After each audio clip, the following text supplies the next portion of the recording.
So hello dear students, very good evening. നമ്മുടെ SBL പ്രിസിന്റെ third part അല്ലെങ്കിൽ last part കൂടെയാണ് നമുക്ക് ഇനി ഡിസ്കസ് ചെയ്യാനുള്ളത്. ഓൾമോസ്റ്റ് ഒരു 12 പേജസിന്റെ എക്സ്പ്ലനേഷൻ. അപ്പൊ ഇത് ഞാൻ നിങ്ങളോടൊന്ന് ജസ്റ്റ് ഒന്ന് വായിക്കാൻ പറഞ്ഞിട്ടുണ്ടായിരുന്നു, ആ ഒരു ഡോക്യുമെന്റിലൂടെ ഒന്ന് കടന്നു പോകാൻ പറഞ്ഞിട്ടുണ്ടായിരുന്നു. അപ്പൊ അതിലൊരു മേ ബി ഒരു 4-5 പേജസേ നമുക്ക് ഡയറക്ട്ലി സിനാരിയോ ആയിട്ട് ലിങ്ക് ചെയ്ത് എക്സ്പ്ലനേഷന് കിടക്കുന്നുള്ളൂ. അതായത് ഈ KPIs പറ്റി സംസാരിക്കുന്ന ബീഗോ KPIs ഇപ്പൊ സ്ക്രീനിൽ കാണുന്ന പോലെ ബീഗോ എന്ന കമ്പനിയുടെ KPI ഡേറ്റ അനാലിസിസ് കൂടെയാണ് നമുക്ക് ശരിക്കും ചെയ്യാനുള്ളത്.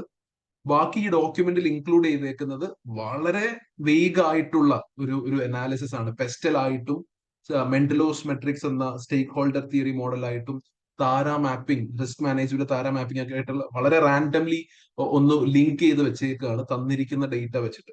ഓക്കെ, അപ്പൊ അതിനെ ഒന്ന് മോഡലായിട്ട് ലിങ്ക് ചെയ്ത് വെച്ചതേ ഉള്ളൂ. അതിന് ആ ഒരു ഇമ്പോർട്ടൻസ് നിങ്ങൾ കൊടുക്കാവുള്ളൂ. ഓക്കെ, അപ്പോൾ ആസ് ഓഫ് നൗ നമുക്കൊരു KPIs ഒരു അനാലിസിസ് കൂടെ ഡിസ്കസ് ചെയ്യുമ്പോഴേക്കും പേജ് നമ്പർ 35 വരെ നമുക്ക് ശരിക്കും പറഞ്ഞാൽ പ്രിസീനിലെ കാര്യങ്ങൾ എക്സ്പ്ലെയിൻ ചെയ്യുന്നതുമായിട്ട് ബന്ധപ്പെട്ട് കിടക്കുന്നുള്ളൂ. ഓക്കെ, ബാക്കി ഓൾമോസ്റ്റ് അപ്പോൾ ഒരു 10 പേജസോളം വരുന്നത് പെസ്റ്റലായിട്ടും അതേപോലെ പോട്ടേഴ്സിന്റെ ഡയമണ്ട് മോഡലൊക്കെ ആയിട്ടും 4 ഫാക്ടർ കണ്ടീഷൻസ് ഒക്കെ ആയിട്ടുള്ള മാപ്പിംഗ്സ് ജസ്റ്റ് തന്നെന്ന് മാത്രമേ ഉള്ളൂ.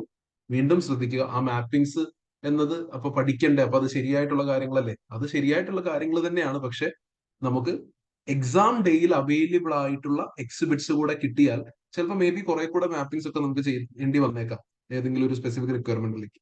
ഓക്കെ, ടിൽ ദെൻ നമ്മളുടെ കയ്യിലുള്ള ഡേറ്റ വെച്ചിട്ടുള്ള ഒരു മാപ്പിംഗ് മാത്രമാണ് അത് എന്നുള്ളത് ഓർത്ത് വെക്കുക. ഓക്കെ, അതേപോലെ ഒന്നുകൂടെ ഓർമ്മിപ്പിക്കുകയാണ്, നമുക്ക് മോഡൽസ് ആർ നോട്ട് നെസസറി. നമ്മൾ എന്തായാലും നിർബന്ധമായിട്ടും ഒരു പെർട്ടിക്കുലർ മോഡൽ അപ്ലൈ ചെയ്യണം അങ്ങനെയൊന്നുമില്ല SBL എക്സാമിന്. ഓക്കെ, സ്റ്റിൽ നമ്മുടെ ഏതെങ്കിലും ഒരു ആൻസർ ഫ്രെയിം ചെയ്യുന്ന സമയത്ത് ഒരു എക്സ്റ്റേണൽ എൻവയോൺമെന്റ് ഒക്കെ ഒന്ന് അനലൈസ് ചെയ്ത് എന്ന് പറയുമ്പോൾ പെസ്റ്റൽ എന്നത് നമുക്ക് വളരെ എളുപ്പത്തിൽ ഹെഡിങ്സ് ഫ്രെയിം ചെയ്യാൻ കഴിയുന്ന ഒരു മോഡലാണ്. നമ്മൾ ക്ലാസ്സിൽ ഇതിനു മുന്നേ ഉള്ള ക്വസ്റ്റ്യൻസ് ഒക്കെ ഡിസ്കസ് ചെയ്ത് പറഞ്ഞിട്ടുണ്ടായിരുന്നു. അപ്പൊ ആ ഒരു ഇമ്പോർട്ടൻസ് മാത്രമേ നിങ്ങൾ കൊടുക്കണ്ടുള്ളൂ കേട്ടോ. ഒന്നുകൂടെ ഒന്ന് ഓർമ്മപ്പെടുത്തുകയാണ്. സോ നമുക്ക് അനാലിസിസിലേക്ക് കിടക്കാം. ഇതിൽ ഫസ്റ്റ് തന്നിരിക്കുന്നത് ബീഗോയുടെ KPI, ഫസ്റ്റ് തന്നിരിക്കുന്ന KPI റവന്യൂ എന്ന KPI ആണ്. നമുക്ക് കാണുമ്പോൾ അറിയാം റവന്യൂ കണ്ടിന്യൂസ്ലി ഗ്രോയിങ് ആണ് ഓരോ വർഷവും, അല്ലെ? അത് അത്യാവശ്യം സ്റ്റീപ്പർ ആയിട്ട് തന്നെ, ഇതൊരു ഗ്രാഫ് പോലെ വരയ്ക്കുകയാണെങ്കിൽ അത്യാവശ്യം സ്റ്റീപ്പർ ആയിട്ട് തന്നെ റവന്യൂ ഗ്രോയിങ് ആണ്. നല്ല രീതിയിൽ റവന്യൂ ഗ്രോ ചെയ്യുന്നതിന്റെ ഏറ്റവും പ്രധാനപ്പെട്ട ഇൻഡിക്കേഷൻ ആണ് തൊട്ട് അടുത്ത സൈഡിൽ തന്നിട്ടുള്ള ആക്റ്റീവ് കസ്റ്റമേഴ്സിന്റെ അക്കൗണ്ട്, അല്ലെ? അതും അതേപോലെ തന്നെ ഗ്രോയിങ്. അപ്പൊ കസ്റ്റമേഴ്സ് കൂടിയാൽ ഒബ്വിയസ്ലി അതിന് കറസ്പോണ്ടിങ് ആയിട്ട് റവന്യൂ കൂടിയിട്ടുണ്ടാവും, അല്ലെ? അപ്പൊ അതിന്റെ റവന്യൂ കൂടാനുള്ള റീസൺ എന്താണ് എന്ന് ചോദിച്ചാൽ ഡയറക്ട്ലി നമുക്ക് പറയാവുന്ന ഒരു കാര്യമാണ് കസ്റ്റമേഴ്സ് കൂടി.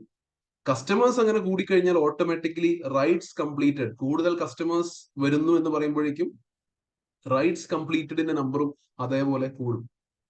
മനസ്സിലാവുന്നുണ്ടോ? അപ്പൊ ആദ്യം തന്നിരിക്കുന്ന 3 ഗ്രാഫും ആക്ച്വലി സെയിം ആയിട്ട് എക്സ്പ്ലെയിൻ ചെയ്യാൻ പറ്റുന്ന കാര്യങ്ങൾ. അപ്പൊ നമുക്ക് ജസ്റ്റ് ഒന്ന് വായിച്ചു നോക്കാം. Bego's revenue has steadily increase from 20W9 to 20X3 അതായത് കഴിഞ്ഞൊരു 4 ഇയേഴ്സ് അല്ലെ 4-5 ഇയേഴ്സ് ആയിട്ട് എല്ലാ വർഷവും സിഗ്നിഫിക്കന്റ് ആയിട്ടൊരു ജമ്പ് ഉണ്ട്. Particularly noticeable from 2000X1 to X3, അതായത് അവസാനത്തെ ഒരു 2 ഇയേഴ്സിൽ കുറച്ചുകൂടെ സ്റ്റീപ്പർ ആണെന്നുള്ളത് നമുക്ക് റവന്യൂ ഫിഗേഴ്സ് നോക്കുമ്പോൾ കാണാൻ കഴിയും. ഓക്കെ, ഇനി അതിന്റെ ഒരു റീസൺ എന്തായിരിക്കാം എന്ന് ചോദിച്ചു കഴിഞ്ഞാൽ, okay, increase in this revenue this can be align with the companies expansion in new cities. ഓരോ വർഷവും നമ്മൾ കൂടുതൽ സിറ്റീസിലേക്ക് പോകുന്നു എന്ന് കാണാം. കറന്റ് 250 സിറ്റീസിൽ എത്തി നിൽക്കുന്നു, നമുക്കറിയാം, അല്ലെ? And the acquisition of micro mobility business, നമ്മളുടെ ബിസിനസ്സും ഡൈവേഴ്സിഫൈഡ് ആവുകയാണ്. ഇപ്പൊ എനിക്ക് ബിസിനസ് സർവീസസ് എന്നൊരു ബിസിനസ് ഉണ്ട്, അതേപോലെ മൈക്രോ മൊബിലിറ്റി സർവീസസ് ഞാൻ കൊടുക്കുന്നുണ്ട്. More services means more revenue. അപ്പൊ ഇങ്ങനെ സർവീസസ് കൂട്ടിയതാണ്. അതായത് പല സിറ്റീസിലേക്ക് നമ്മൾ പോയി പുതിയതായിട്ട്, അതേപോലെ പുതിയതായിട്ട് 1-2 ബിസിനസ്സുകളും കാര്യങ്ങളൊക്കെ കൊണ്ടുവന്നു.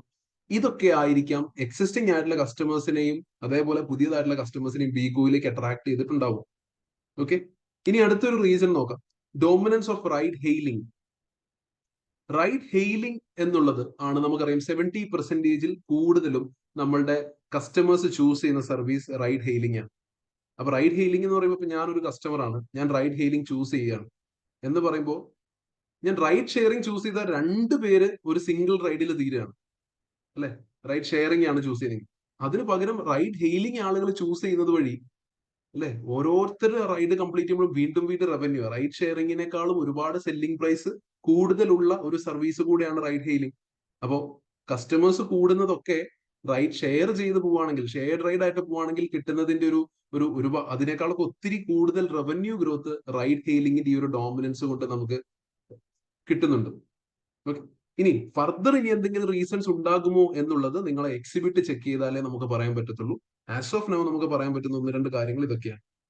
ഓക്കെ, ഇനി അടുത്തൊരു പൊട്ടൻഷ്യൽ റീസൺ, വേറെ എന്തൊക്കെ റീസൺ ആയേക്കാം എന്ന് ചോദിച്ചു കഴിഞ്ഞാൽ നമുക്കറിയാം, നമ്മളുടെ കസ്റ്റമേഴ്സിന്റെ നമ്പേഴ്സ് കൂടുന്നുള്ളപ്പോൾ നമുക്ക് മനസ്സിലാക്കാം നമ്മൾ മാർക്കറ്റ് പെനട്രേഷൻ വളരെ ഹ്യൂജ് ആണ്. നമ്മൾ അത്രയും ഡീപ് പെനട്രേഷൻ ആണ് നമ്മൾ മാർക്കറ്റിലേക്ക് വരുന്നത്, ഓരോ പുതിയ പുതിയ സിറ്റീസ് പോകുന്ന കാര്യങ്ങളൊക്കെ പറഞ്ഞു.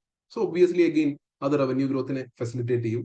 And price adjustments, there may have been strategic price adjustment. വീണ്ടും ശ്രദ്ധിക്കുക, ഇത് പൊട്ടൻഷ്യൽ റീസൺസ് മാത്രമാണ്. ഇങ്ങനെ ഒരു സിറ്റുവേഷൻ നമ്മളുടെ എക്സാം ഡേയിൽ വരുന്ന എക്സിബിറ്റിൽ ഉണ്ടെങ്കിൽ മാത്രമേ ഈ കാര്യങ്ങളെ പറ്റിയൊക്കെ സംസാരിക്കാവുള്ളൂ. അല്ലെങ്കിൽ ഇത് വളരെ വേഗമായി പോകും, you will not score marks as well.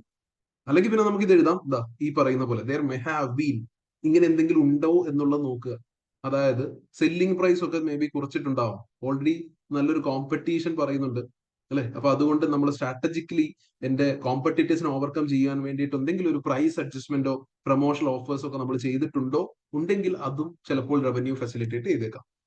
ഇനി അടുത്തത് ആക്റ്റീവ് കസ്റ്റമേഴ്സിന്റെ കാര്യവും അതിന്റെയും റീസൺ സെയിം ആണ്. മോർ സിറ്റീസ്, മോർ സർവീസസ്, പിന്നെ നമ്മളുടെ മാർക്കറ്റിംഗ് എഫേർട്സ് ആണ് റീസൺസ് ലിങ്ക് ചെയ്തിരിക്കുന്നത്. ഓക്കെ, ഇതിന്റെ കൂടെ നമ്മൾ എന്തെങ്കിലും ലോയൽറ്റി പ്രോഗ്രാംസോ പേഴ്സണലൈസ്ഡ് ആയിട്ടുള്ള മാർക്കറ്റിംഗ്. നിങ്ങളൊന്ന് ശ്രദ്ധിക്കേണ്ട കാര്യം, നമ്മൾ റൈഡ് ഹെയിലിംഗ് ആണ് ഏറ്റവും കൂടുതൽ എന്ന് പറഞ്ഞല്ലേ. അപ്പൊ ഓരോ ഇൻഡിവിജ്വൽ കസ്റ്റമേഴ്സ്, ഇപ്പൊ ഞാൻ സ്ഥിരമായിട്ട് പോകുന്ന റൂട്ട് ഉണ്ടാവും, എന്റെ അടുത്തേക്ക് ഡയറ്റ് അനലിറ്റിക്സിന്റെ ഒക്കെ സപ്പോർട്ടോടെ വന്ന് ചോദിക്കുന്ന ചോദ്യം, അല്ല ഇന്ന് പോകണ്ടേ എന്നുള്ള രീതിയിലുള്ള നോട്ടിഫിക്കേഷൻസ് ഒക്കെ വന്നേക്കാം എന്നുള്ള കാര്യം ഇന്നലെ നമ്മൾ ഓൾറെഡി സൂചിപ്പിച്ചു. അപ്പൊ ആ രീതിയിൽ പേഴ്സണലൈസ്ഡ് മാർക്കറ്റിംഗിന് സ്കോപ്പ് കൂടുകയാണ്, സിൻസ് അവർ main service is ride hailing. Ride sharing ആണെങ്കിൽ അത്രയും പേഴ്സണലൈസ്ഡ് ആയിട്ട് ചിലപ്പോൾ ചോദിക്കാൻ കഴിഞ്ഞുകൊള്ളണമെന്നില്ല, അല്ലെങ്കിൽ ആ രീതിയിലുള്ള ഒരു മാർക്കറ്റിംഗ് എഫേർട്ട് ചെയ്യാൻ പറ്റിക്കൊള്ളുന്നില്ല. പ്ലസ് ഇൻക്രീസ്ഡ് അർബനൈസേഷൻ, നമ്മൾ ഓൾറെഡി ഒരു വെൽ ഡെവലപ്ഡ് ഇക്കണോമിയാണ്, അർബൻ പോപ്പുലേഷൻ ആണ് കൂടുതലായിട്ടുള്ളത്. അപ്പൊ അതും കസ്റ്റമേഴ്സിനെ കൂട്ടുന്ന ഒരു കാര്യമാണ്. ആൻഡ് ദെൻ റൈഡ്സ് കംപ്ലീറ്റഡ്, അതിന്റെ റീസണും ഏറ്റവും കൂടുതൽ ലിങ്ക് ചെയ്യാൻ പറ്റുക, കൂടുതൽ കസ്റ്റമേഴ്സ് ഉണ്ടെങ്കിൽ ഒബ്വിയസ്ലി കൂടുതൽ റൈഡ്സ് കംപ്ലീറ്റ് ആയിട്ടുണ്ടാവും. അപ്പൊ അത് തന്നെയാണ് ഡയറക്ട്ലി ഇപ്പൊ നമ്മൾ ലിങ്ക് ചെയ്ത് വെച്ചിരിക്കുന്ന റീസൺ. ഇനി മറ്റെന്തെങ്കിലും റീസൺ ഉണ്ടോ എന്ന് ചോദിച്ചു കഴിഞ്ഞാൽ നമ്മൾ ചിലപ്പോൾ നമ്മുടെ ഓപ്പറേഷണൽ എഫിഷ്യൻസി ഒക്കെ ഒന്ന് ഇമ്പ്രൂവ് ചെയ്തേക്കാം. സേ ഫോർ എക്സാമ്പിൾ, ഒരു ദിവസം 100 റൈഡ്സ് ആണ് നമ്മൾ കംപ്ലീറ്റ് ചെയ്തുകൊണ്ടിരുന്നത്. അപ്പൊ അതിന്റെ റീസൺ, ഞാനിപ്പോ ഒന്ന് ഊബർ ബുക്ക് ചെയ്യുക അല്ലെങ്കിൽ ഞാൻ ബീഗോ ബുക്ക് ചെയ്യുകയാണെങ്കിൽ ഞാൻ ഒരു 4-5 മിനിറ്റ് വെയിറ്റ് ചെയ്താൽ മാത്രമാണ് ഡ്രൈവർ വരുന്നത്. ചിലപ്പോൾ ഒരു 7 മിനിറ്റോ 8 മിനിറ്റോ വെയിറ്റ് ചെയ്യേണ്ടി വരും. അങ്ങനെ വെയിറ്റ് ചെയ്യുന്ന സമയം കുറച്ച് കുറയ്ക്കാൻ കഴിഞ്ഞാൽ റൈഡ്സിന്റെ എണ്ണം കൂട്ടാൻ കഴിയില്ലേ? ഒന്ന് ആലോചിച്ച് നോക്കിയേ. ആ 7 മിനിറ്റ് വെയിറ്റ് ചെയ്താലേ എനിക്ക് ആ കാർ കിട്ടത്തുള്ളൂ എന്നതിന് പകരം നമ്മുടെ GPS-ഉം അതേപോലെ ഡ്രൈവേഴ്സിന്റെ അവൈലബിലിറ്റി ഒക്കെ വെച്ചിട്ട് കുറച്ചുകൂടെ എഫിഷ്യന്റ് ആക്കാൻ ശ്രമിച്ചു കഴിഞ്ഞാൽ, ഏറ്റവും ഹോട്ട് ഏരിയാസ് ഏതൊക്കെയാണെന്ന് നമുക്ക് ഐഡന്റിഫൈ ചെയ്യാൻ കഴിഞ്ഞാൽ, ആ ഒരു സമയം ചിലപ്പോൾ 2 മിനിറ്റ്സ് നമ്മൾ ബുക്ക് ചെയ്യുമ്പോൾ തന്നെ 1 മിനിറ്റ് കൊണ്ട് നമ്മുടെ ബീഗോ വരികയാണെങ്കിൽ അല്ലെ, അപ്പം അവർക്ക് അതേ ഡ്രൈവേഴ്സിന് ആ ദിവസം കൂടുതൽ റൈഡ്സ് കംപ്ലീറ്റ് ചെയ്യാൻ പറ്റുക. അപ്പൊ അങ്ങനെയുള്ള ഓപ്പറേഷണൽ എഫിഷ്യൻസി ചെയ്യാൻ എന്തെങ്കിലും അങ്ങനെ എന്തെങ്കിലും ഒരു മെയിൻ ആയിട്ട് എന്തെങ്കിലും ഒരു പ്രോഗ്രാം നമ്മൾ ചെയ്തിട്ടുണ്ടാകും. ഓക്കെ, അല്ലെങ്കിൽ പിന്നെ promotional campaigns, since already we are having a great amount of urban population in the country. അപ്പൊ അവരുടെ മുന്നിലേക്ക് ഈ പറയുന്ന പോലെ വളരെ ഇഫക്റ്റീവ് ആയിട്ടുള്ള പ്രൊമോഷണൽ ക്യാമ്പയിൻസ് എന്തെങ്കിലും ഉണ്ടെങ്കിൽ അതൊക്കെ ഈ റൈഡ്സ് കംപ്ലീറ്റഡിന്റെ ഇതിലേക്ക് എത്താനുള്ള ഒരു റീസൺ ആണ്. ഇപ്പൊ ബേസിക്കലി നമ്മൾ സെയിം കാര്യങ്ങൾ തന്നെയാണ് പറയുന്നത്. റവന്യൂ ആക്റ്റീവ് കസ്റ്റമേഴ്സിലും റൈഡ്സ് കംപ്ലീറ്റഡും ഏറെക്കുറെ സിമിലർ ആയിട്ടുള്ള കാര്യമാണ് പറയുന്നത്. അടുത്തത് percentage of revenue per service. Percentage of revenue per service ഒന്ന് നോക്കിക്കഴിഞ്ഞാൽ കാണാൻ കഴിയും, വളരെ കൺസിസ്റ്റന്റ് ആയിട്ടല്ലേ, ഏകദേശം ഒരേപോലെ, അല്ലെങ്കിൽ ഒരു പൊടിക്കൊരു കുറവേ ഉള്ളൂ. റൈഡ് ഹെയിലിംഗ് ആണ് ഒരു 70% മുകളിൽ, കഴിഞ്ഞ 5 വർഷങ്ങളിലും 70% മുകളിൽ റവന്യൂ നമുക്ക് ഏൺ ചെയ്യും. നമ്മുടെ റവന്യൂന്റെ 70% റൈഡ് ഹെയിലിംഗിൽ നിന്ന് തന്നെ. അടുത്ത ഐറ്റമായ റൈഡ് ഷെയറിംഗ് നോക്കിയേ, ഫസ്റ്റ് ഇയർ 20% കൂടുതലുണ്ടായിരുന്നു, സെക്കൻഡ് ഇയർ ആയപ്പോൾ കറക്റ്റ് 20% കുറഞ്ഞു, പിന്നീട് അതിന്റെ താഴേക്ക് കുറഞ്ഞു വരികയാണ്. ഇപ്പൊ ഒരു 10% ഉള്ള റൈഡ് ഷെയറിങ്ങിന്, പ്രത്യേകിച്ച് ഈ വർഷങ്ങളിൽ, ലാസ്റ്റ് 1-2 വർഷങ്ങളില് റൈഡ് ഷെയറിംഗ് 10%ഓളം കുറഞ്ഞിട്ടുണ്ട്. നമ്മുടെ ടോട്ടൽ റവന്യൂവിൽ 20%-ന് മുകളിൽ കോൺട്രിബ്യൂട്ട് ചെയ്തുകൊണ്ടിരുന്ന റൈഡ് ഷെയറിംഗ് എന്ന സർവീസ് ഇപ്പോൾ 10% ഒതുങ്ങി പോയിട്ടുണ്ട് എന്ന് പറയുമ്പോൾ, ചെക്ക് ഫോർ എക്സിബിറ്റിൽ check for any major incident happen between this particular period. ഈ ഒരു പെർട്ടിക്കുലർ പീരീഡിൽ റൈഡ് ഷെയറിംഗ് ബുക്ക് ചെയ്ത മേ ബി കൂടെ ഉണ്ടായിരുന്ന കോ റൈഡർ, കോ പാസഞ്ചർ നടത്തിയ എന്തെങ്കിലും ഒരു അസോൾട്ടോ തെഫ്റ്റോ അല്ലെങ്കിൽ അങ്ങനെയുള്ള എന്തെങ്കിലും ഒരു ഇഷ്യൂ ഒക്കെ മേ ബി എക്സിബിറ്റിൽ വന്നേക്കാം. അത് കാരണം ഉണ്ടായ റെപ്യൂട്ടേഷണൽ ഡാമേജോ, റൈഡ് ഷെയറിങ് അതുകൊണ്ട് ഇനി ആരും പ്രിഫർ ചെയ്യുന്നില്ല, എല്ലാവർക്കും കുറച്ചുകൂടെ പേഴ്സണലൈസ്ഡ് ആയിട്ടുള്ള സെക്യൂരിറ്റി ആയിട്ടുള്ള സർവീസ് ആണ് റൈഡ് ഹെയിലിംഗ് എന്നൊക്കെ, അങ്ങനെ എന്തെങ്കിലുമൊക്കെ ആയിരിക്കാം കഥ. കാരണം ഇതിന്റെ ഒരു റീസൺ എന്തായാലും ചിലപ്പോൾ ക്വസ്റ്റ്യനിൽ ഒരു എക്സിബിറ്റിൽ ഉണ്ടാവും. Check for that. Ride sharing കാര്യമായിട്ട് കുറഞ്ഞു. ഇനി അടുത്ത ആയിട്ട് നോക്കിക്കഴിഞ്ഞാൽ micro mobility and business services. Business services തുടങ്ങി അല്ലെ 2022 തുടങ്ങി 2023 ഇതാ ഇത്രയധികം കൂടിയിട്ടുണ്ട്. അപ്പൊ ബിസിനസ് സർവീസസ് അതിനു മുന്നേ ഉണ്ടായിരുന്നില്ല. ഇപ്പൊ ബിസിനസ് സർവീസസ് ഒരു റവന്യൂവിലേക്ക് നല്ല രീതിയിൽ കോൺട്രിബ്യൂട്ട് ചെയ്യുന്ന നല്ലൊരു അഡീഷൻ ആണ്, നല്ലൊരു ഡൈവേഴ്സിഫൈഡ് സർവീസ് തന്നെയാണ്. ഇനി അതേപോലെ മൈക്രോ മൊബിലിറ്റിയും ഗ്രോയിങ് ആണെന്ന് നമുക്ക് പറയാം. അർബൻ പോപ്പുലേഷൻ ആയതുകൊണ്ട് ഷോർട്ട് ഡിസ്റ്റൻസ് ഒക്കെ പെട്ടെന്ന് കവർ ചെയ്യാൻ മൈക്രോ മൊബിലിറ്റിയും ഗ്രോയിങ് ആണ്. ഓക്കെ, അപ്പൊ പെർസെന്റേജ് ഓഫ് റവന്യൂ പെർ സർവീസിലെ നമ്മുടെ ഒബ്സർവേഷൻ അതാണ്. അപ്പൊ അതിന്റെ റീസൺ കസ്റ്റമേഴ്സ് പ്രിഫറൻസ്. ഇത് ക്വസ്റ്റ്യനിൽ ഓൾറെഡി സിനാരിയോയിൽ തന്നിട്ടുള്ള കാര്യമാണ്. The dominance of ride hailing suggest strong customer preference four private rides അല്ലെ. അപ്പൊ കൂടുതലും ഇൻഡിവിജ്വലൈസ്ഡ് ആയിട്ടുള്ള ഒരു സർവീസസ് ആണ്. അതായത് ബേസിക്കലി റൈഡ് ഷെയറിംഗ് എന്ന് പറയുന്നത് വളരെ കോസ്റ്റ് കോൺഷ്യസ് ആയിട്ടുള്ള ആളുകളെ അതിലേക്ക് പോകത്തുള്ളൂ. നമ്മൾ ഓൾറെഡി ഒരു വെൽ ഡെവലപ്ഡ് ഇക്കണോമി ആയതുകൊണ്ടും അല്ലെ, അത്രയും കോസ്റ്റ് കോൺഷ്യസ് ആയിട്ടുള്ള ആളുകൾ ആയിരിക്കണമെന്നില്ല. നമുക്ക് പറയാം അത്രയും കോസ്റ്റ് കോൺഷ്യസ് ആയിട്ടുള്ള ആളുകൾ ആയിരിക്കണമെന്നില്ല. അവരെ സംബന്ധിച്ച് റൈഡ് ഹെയിലിംഗ് ആണെങ്കിലും അതായിരിക്കും അവർ കൂടുതൽ പ്രിഫർ ചെയ്യുന്നത് എന്നുള്ളത് നമ്മൾ കണ്ടതാണ്. ഇനി അടുത്ത മറ്റു പൊട്ടൻഷ്യൽ റീസൺസ് നമുക്ക് പറയാം. മൈക്രോ മൊബിലിറ്റിയിൽ ഉള്ള ഗ്രോത്തും അതേപോലെ ബിസിനസ് സർവീസ് എക്സ്പാൻഷനിലുള്ള ഗ്രോത്ത് ഒക്കെ എൻവയോൺമെന്റലി കോൺഷ്യസ് ആയിട്ടുള്ള ട്രാൻസ്പോർട്ട് ഓപ്ഷൻസ് പ്രിഫർ ചെയ്തുകൊണ്ടായിരിക്കാം. അതേപോലെ ഒരു വെൽ ഡെവലപ്ഡ് ഇക്കണോമിയാണ്, കൂടുതൽ നമ്പർ ഓഫ് കോർപ്പറേറ്റ് ക്ലയൻസും കാര്യങ്ങളൊക്കെ വരുന്നുണ്ട്. ഓക്കെ, അപ്പോ ഇതൊക്കെ ഒരു അഡീഷൻ പോലെ പറയാം. But also do check for any other specific reason from the exhibit. പിന്നെ അടുത്ത NPS. NPS എന്താണെന്ന് നമ്മൾ ഓൾറെഡി ഡിസ്കസ് ചെയ്താണ്. ഓക്കെ, നമ്മുടെ NPS, because NPS was never below industry average. That is observation. Look at the NPS. നമ്മൾ ഈ Google rating ഒക്കെ പോലെയുള്ള അല്ലെ, എപ്പോഴും ഇൻഡസ്ട്രി ആവറേജിനേക്കാൾ, ഇൻഡസ്ട്രി ആവറേജ് ഇതാണ് ഈ ഒരു ലൈറ്റർ ആയിട്ടുള്ള ഷെയ്ഡിൽ കൊടുത്തിരിക്കുന്നതാണ് ഇൻഡസ്ട്രി ആവറേജ്. എപ്പോഴും ഇൻഡസ്ട്രി ആവറേജിന് ഒപ്പം വരെ വന്നിട്ടുണ്ട്, അല്ലെങ്കിൽ ഇൻഡസ്ട്രി ആവറേജിനേക്കാളും കൂടുതലായിരുന്നു എപ്പോഴും NPS എന്നുള്ളത്. ഓക്കെ, സോ അതിന്റെ റീസൺ ആ ഒരു പോസിറ്റീവ് ആയിട്ടുള്ള ഫീഡ്ബാക്സ് ഒക്കെ എന്തുകൊണ്ടായിരിക്കും കസ്റ്റമേഴ്സ് കൊടുക്കുന്നത്? That might be because of the positive customer experience. Positive customer experience driven by reliable services. ഞാൻ വീണ്ടും പറയാണ്, റൈഡ് ഷെയറിംഗിൽ എന്തെങ്കിലും ഒരു വിഷയം കഴിഞ്ഞ വർഷം നടന്നിട്ടുണ്ടെങ്കിൽ അത് കാരണമായിരിക്കും ഇൻഡസ്ട്രി ആവറേജിനോട് പാറായിട്ടുള്ള ഒരു NPS ലാസ്റ്റ് ഇയറിൽ മാത്രം സംഭവിച്ചിട്ടുണ്ടാവും. റൈഡ് ഷെയറിംഗ് നേരത്തെ പറഞ്ഞ ഒരു അസോൾട്ട് തെഫ്റ്റ്, അപ്പൊ അങ്ങനെ എന്തെങ്കിലുമൊക്കെ കഥ ഉണ്ടാവും സിനാരിയോയിൽ. അപ്പൊ ലുക്ക് ഫോർ ദാറ്റ്, എന്തുകൊണ്ടായിരിക്കും എന്നുള്ളതിന് കേട്ടോ. Okay, and then brand loyalty. Continuous effort in brand building and customer engagement have likely contributed. Potential reasons പറയാനാണെങ്കിൽ സർവീസ് ക്വാളിറ്റി. നമുക്കറിയാം നമ്മുടെ ഒരു മെജോറിറ്റി സ്റ്റാഫും ടെക്നോളജിയിലാണെന്നുള്ളത് നമ്മൾ ഓൾറെഡി കണ്ടതാണ്. ഓക്കെ, അപ്പോൾ ടെക്നോളജിയിൽ അത്രയും ഫോക്കസ്, കാരണം നമ്മൾ ടെക്നോളജി ഓറിയന്റഡ്, നമ്മൾ ബുക്ക് ചെയ്യുന്നത് അതിലാണ്. ഫുള്ളി നമ്മുടെ പ്രോഡക്റ്റ് പോലെ നമ്മൾ ഉപയോഗിക്കപ്പെടുന്നത് ബീഗോയുടെ മൊബൈൽ ആപ്ലിക്കേഷനോ അല്ലെങ്കിൽ വെബ്സൈറ്റോ ആണ്. അപ്പൊ അതിന് അത്രയും more than 50% of employees are already working in the back end towards technology. വളരെ സീംലെസ് ആയിട്ട് പേയ്മെന്റ് പ്രോസസിങ്, GPS ട്രാക്കിംഗ്. അപ്പൊ ആ ഒരു ക്വാളിറ്റി ഒക്കെ ആയിരിക്കാം ഈ പറയുന്ന ഒരു പോസിറ്റീവ് റേറ്റിംഗിൽ. അതേപോലെ ഫീഡ്ബാക്സ് എടുക്കുക റെഗുലർലി. എന്തെങ്കിലും നമ്മൾ എടുക്കുന്ന ഫീഡ്ബാക്ക് എടുത്തു കൊണ്ടുപോകാന്നുള്ളതല്ല ഉദ്ദേശിക്കുന്നത്. നമ്മൾ ഫീഡ്ബാക്കിൽ പറയുന്ന എന്തെങ്കിലും ഇഷ്യൂസ് ഉണ്ടെങ്കിൽ അത് പ്രോംപ്റ്റ്ലി അഡ്രസ് ചെയ്യുന്നത് കൂടി കൊണ്ടൊക്കെ ആയിരിക്കാം NPS എന്ന് പറയുന്ന നെറ്റ് പ്രൊമോട്ടർ സ്കോർ വളരെ പോസിറ്റീവ് ആയിട്ടുള്ളത്. ഡ്രൈവർ സാറ്റിസ്ഫാക്ഷൻ റേറ്റ് നോക്കിക്കഴിഞ്ഞാൽ ഇത് കുറഞ്ഞുകൊണ്ടേയിരിക്കുക. ഡ്രൈവേഴ്സിന്റെ സാറ്റിസ്ഫാക്ഷൻ കുറഞ്ഞുകൊണ്ടിരിക്കുക. അതിന്റെ നമുക്ക് വളരെ ഡയറക്ട്ലി ലിങ്ക് ചെയ്യാവുന്ന റീസൺ ജോബ് സെക്യൂരിറ്റി ഇല്ല, അവരെ എംപ്ലോയീസ് ആയിട്ട് കൺസിഡർ ചെയ്യുന്നില്ല. പ്രത്യേകിച്ച് ഒരു സ്റ്റാൻഡർഡൈസേഷനോ കാര്യങ്ങളൊന്നും ഇല്ല. ഓരോ സിറ്റിയിലും ഓരോ റൂൾസും കാര്യങ്ങളുമാണ്. ഡ്രൈവേഴ്സിന് സ്വന്തമായിട്ട് ഒരു യൂണിയൻ കാര്യങ്ങളില്ല. അതപ്പോ അവർക്ക് ഒരു കളക്റ്റീവ് വോയിസ് കൊടുക്കുന്നില്ല. പിന്നെ മേ ബി എന്തെങ്കിലും ലോ ഇൻസെന്റീവ്സോ അല്ലെങ്കിൽ നേരത്തെ ഞാൻ പറഞ്ഞ പോലെ നമ്മുടെ ഡ്രൈവേഴ്സിനെതിരെ വന്ന അറ്റാക്കോ കാര്യങ്ങളോ അങ്ങനെ എന്തെങ്കിലും ഒരു കഥ ക്വസ്റ്റ്യൻ ഉണ്ടാവാം. Look for that. ഓക്കെ, അപ്പൊ ഇതോടെ നമ്മുടെ പ്രിസീൻ എക്സ്പ്ലനേഷൻ ഒഫീഷ്യലി കംപ്ലീറ്റ് ആയി. പ്രിസീന്റെ കാര്യങ്ങൾ നമ്മൾ സംസാരിച്ചു കഴിഞ്ഞു. ഇനി ഈ തന്നിരിക്കുന്ന ഡേറ്റ് നമ്മൾ SBLന്റെ സിലബസ് ആയിട്ട് ലിങ്ക് ചെയ്ത് നോക്കാം ചുമ്മാ. ഓക്കെ, അതർ ഹെൽപ്ഫുൾ മാപ്പിംഗ്സ് അല്ലെ, which might help you in the exam. ഇത്രേ പറയുന്നുള്ളൂ. ഓക്കെ, അതിന് ഒത്തിരി ഇമ്പോർട്ടൻസ് കൊടുക്കണ്ട. ഇപ്പൊ ഇതുവരെ പഠിച്ച 35 പേജുകൾക്കാണ് കൂടുതൽ ഇമ്പോർട്ടൻസ് കൊടുക്കേണ്ടത്. ബാക്കി ജസ്റ്റ് ഒന്ന് വായിച്ചു വെച്ചോളുക. ഓക്കെ, ഒരു എക്സ്റ്റേണൽ എൻവയോൺമെന്റ് ഒന്ന് മാപ്പ് ചെയ്യാൻ ഒരു ക്വസ്റ്റ്യൻ വന്നു കഴിഞ്ഞാൽ നമുക്ക് പെസ്റ്റലിലെ അല്ലെ ആ ഹെഡിങ്സ് യൂസ് ചെയ്യാന്നുള്ളത്. സോ പൊളിറ്റിക്കൽ, ഈ പൊളിറ്റിക്കൽ സിറ്റുവേഷൻ ആലോചിക്കുക. വീഗോ ആയിരിക്കുന്ന environment, external environment, political situation, regulation and licensing. Vigo operates under varying local regulation in each city, which impacts its ability to obtain and maintain licenses. Political pressure to increase regulation, particularly around driver status and environment impact, could influence operation. അതായത് ഓരോ സിറ്റിയിലും ഓരോ regulations ആണെന്നുള്ളത് നമ്മൾ already കണ്ടതാണ്. ഇതൊക്കെ പൊളിറ്റിക്കലിന്റെ കീഴിൽ വരുന്നതാണ്.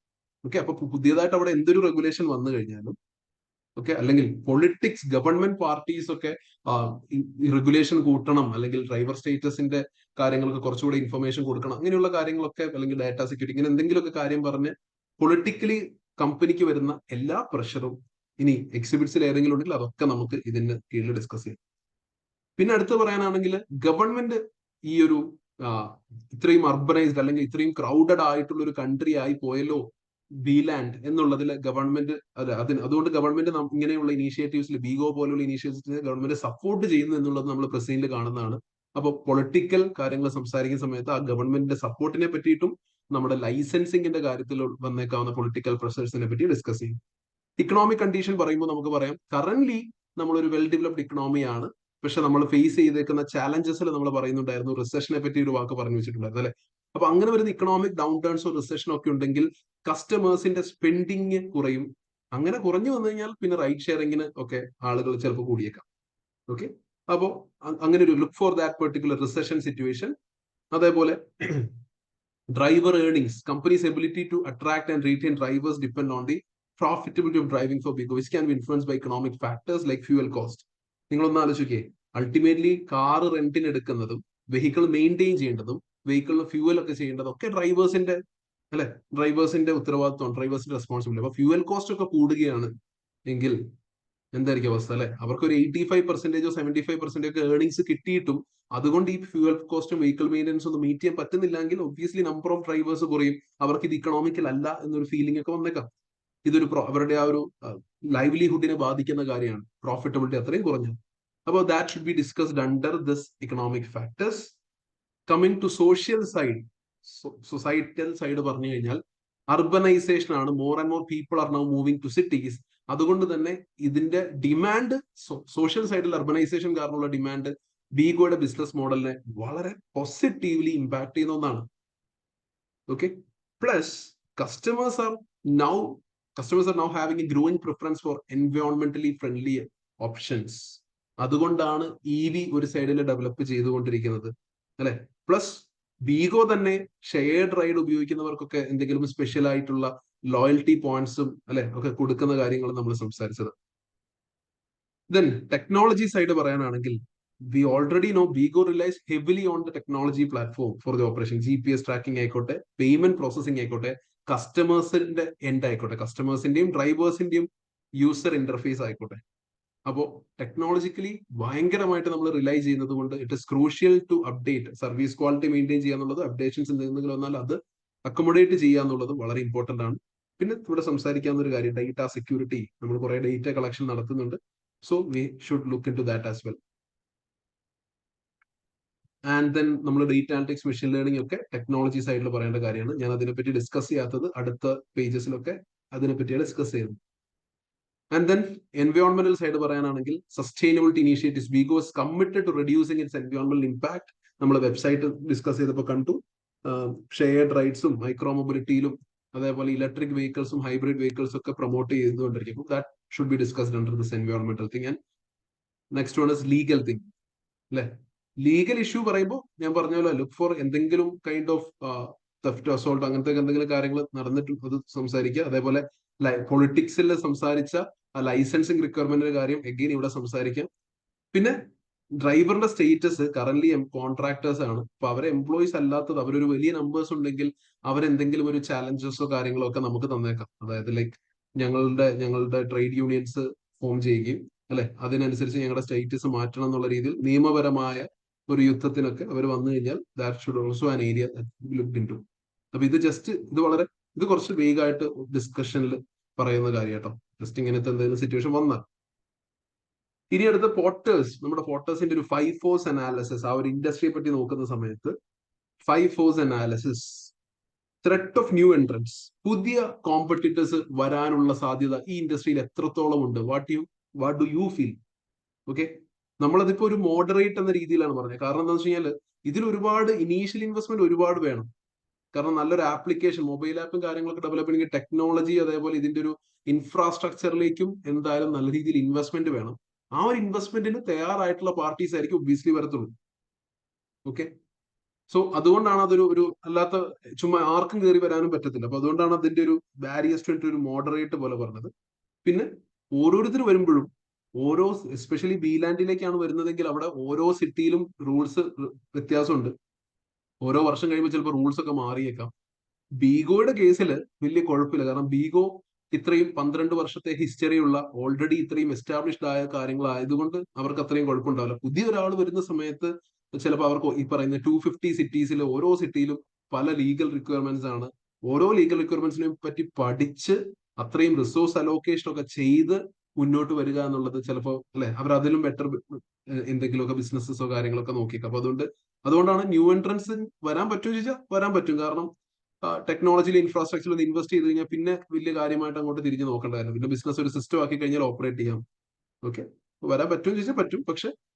പക്ഷെ ഇങ്ങനെയുള്ള കാര്യങ്ങളൊക്കെ കൺസിഡർ ചെയ്യുമ്പോൾ വരാനുള്ള സാധ്യത കുറവാണ് എന്നുള്ളതുകൊണ്ടാണ് ത്രെറ്റ് ഓഫ് ന്യൂ എൻട്രൻസ് ഒരു മോഡറേറ്റ് എന്നുള്ളത്.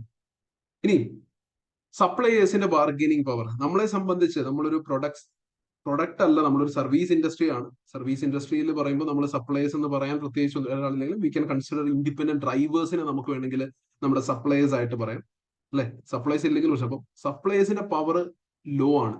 എസ്പെഷ്യലി നമുക്ക് ബീലാൻഡിന്റെ കേസിൽ ഒരു ട്രേഡ് യൂണിയനോ കാര്യങ്ങളോ ഒന്നും നിലവിലില്ല. അതുകൊണ്ട് തന്നെ അവർക്ക് കാര്യമായിട്ട് ബാർഗെയിനിങ് പവർ ഒന്നും ഇല്ല. മനസ്സിലാവുന്നുണ്ടോ? ഓക്കെ, പിന്നെ നമ്മൾക്ക് കാരണം ഇവരെ നമ്മൾ ഇൻഡിപെൻഡന്റ് കോൺട്രാക്ടേഴ്സ് ആയിട്ടാണ്, ഇൻഡിപെൻഡന്റ് ഡ്രൈവേഴ്സ് ആണ്. ഇവരൊന്നും എംപ്ലോയീസ് എന്നുള്ള ഒരു ലേബൽ വെക്കുന്നില്ല. അപ്പൊ അതുകൊണ്ട് തന്നെ നമ്മുടെ കോസ്റ്റും കാര്യങ്ങളൊക്കെ നോക്കി നമ്മുടെ ബജറ്റ് പ്ലാനിനനുസരിച്ചൊക്കെ മൂവ് ചെയ്യാൻ ഒരു കുഴപ്പമില്ല. ഡ്രൈവേഴ്സിന്റെ കാര്യം നമുക്ക് അത്രയും പ്രശ്നമുള്ള ഒരു കാര്യമായിട്ട് തോന്നില്ല. ഹൗവർ, ഇവിടെ നിങ്ങൾ കൺസിഡർ ചെയ്യേണ്ട ഒന്ന് രണ്ട് കാര്യം കൂടെ അഡീഷണൽ ആഡ് ഓൺ ചെയ്യാണ്. നമ്മൾ കണ്ടതാണ് ഡ്രൈവർ സാറ്റിസ്ഫാക്ഷൻ റേറ്റ് കുറയുകയാണ് എന്ന് പറയുമ്പോൾ മേ ബി നാളെ നമ്മൾ ഡ്രൈവേഴ്സ് കുറവുള്ള ഒരു സിറ്റുവേഷനിലേക്ക് പോവുകയാണെങ്കിൽ അവിടെ പിന്നെ വിഷയം വരും, അല്ലെ? ഡ്രൈവേഴ്സ് കുറവുള്ള സിറ്റുവേഷനിൽ പോവുകയാണെങ്കിൽ എന്റെ കോമ്പറ്റീറ്റേഴ്സിനെക്കാളും കൂടുതൽ ഓഫേഴ്സും കാര്യങ്ങളും കൊടുത്ത് ഡ്രൈവേഴ്സിനെ ബീഗോയിൽ റീറ്റെയിൻ ചെയ്യേണ്ട ഉത്തരവാദിത്തം നമുക്കുണ്ട്, അല്ലെ? എങ്കിലല്ലേ നമ്മുടെ ബിസിനസ് റൺ ചെയ്യത്തുള്ളൂ.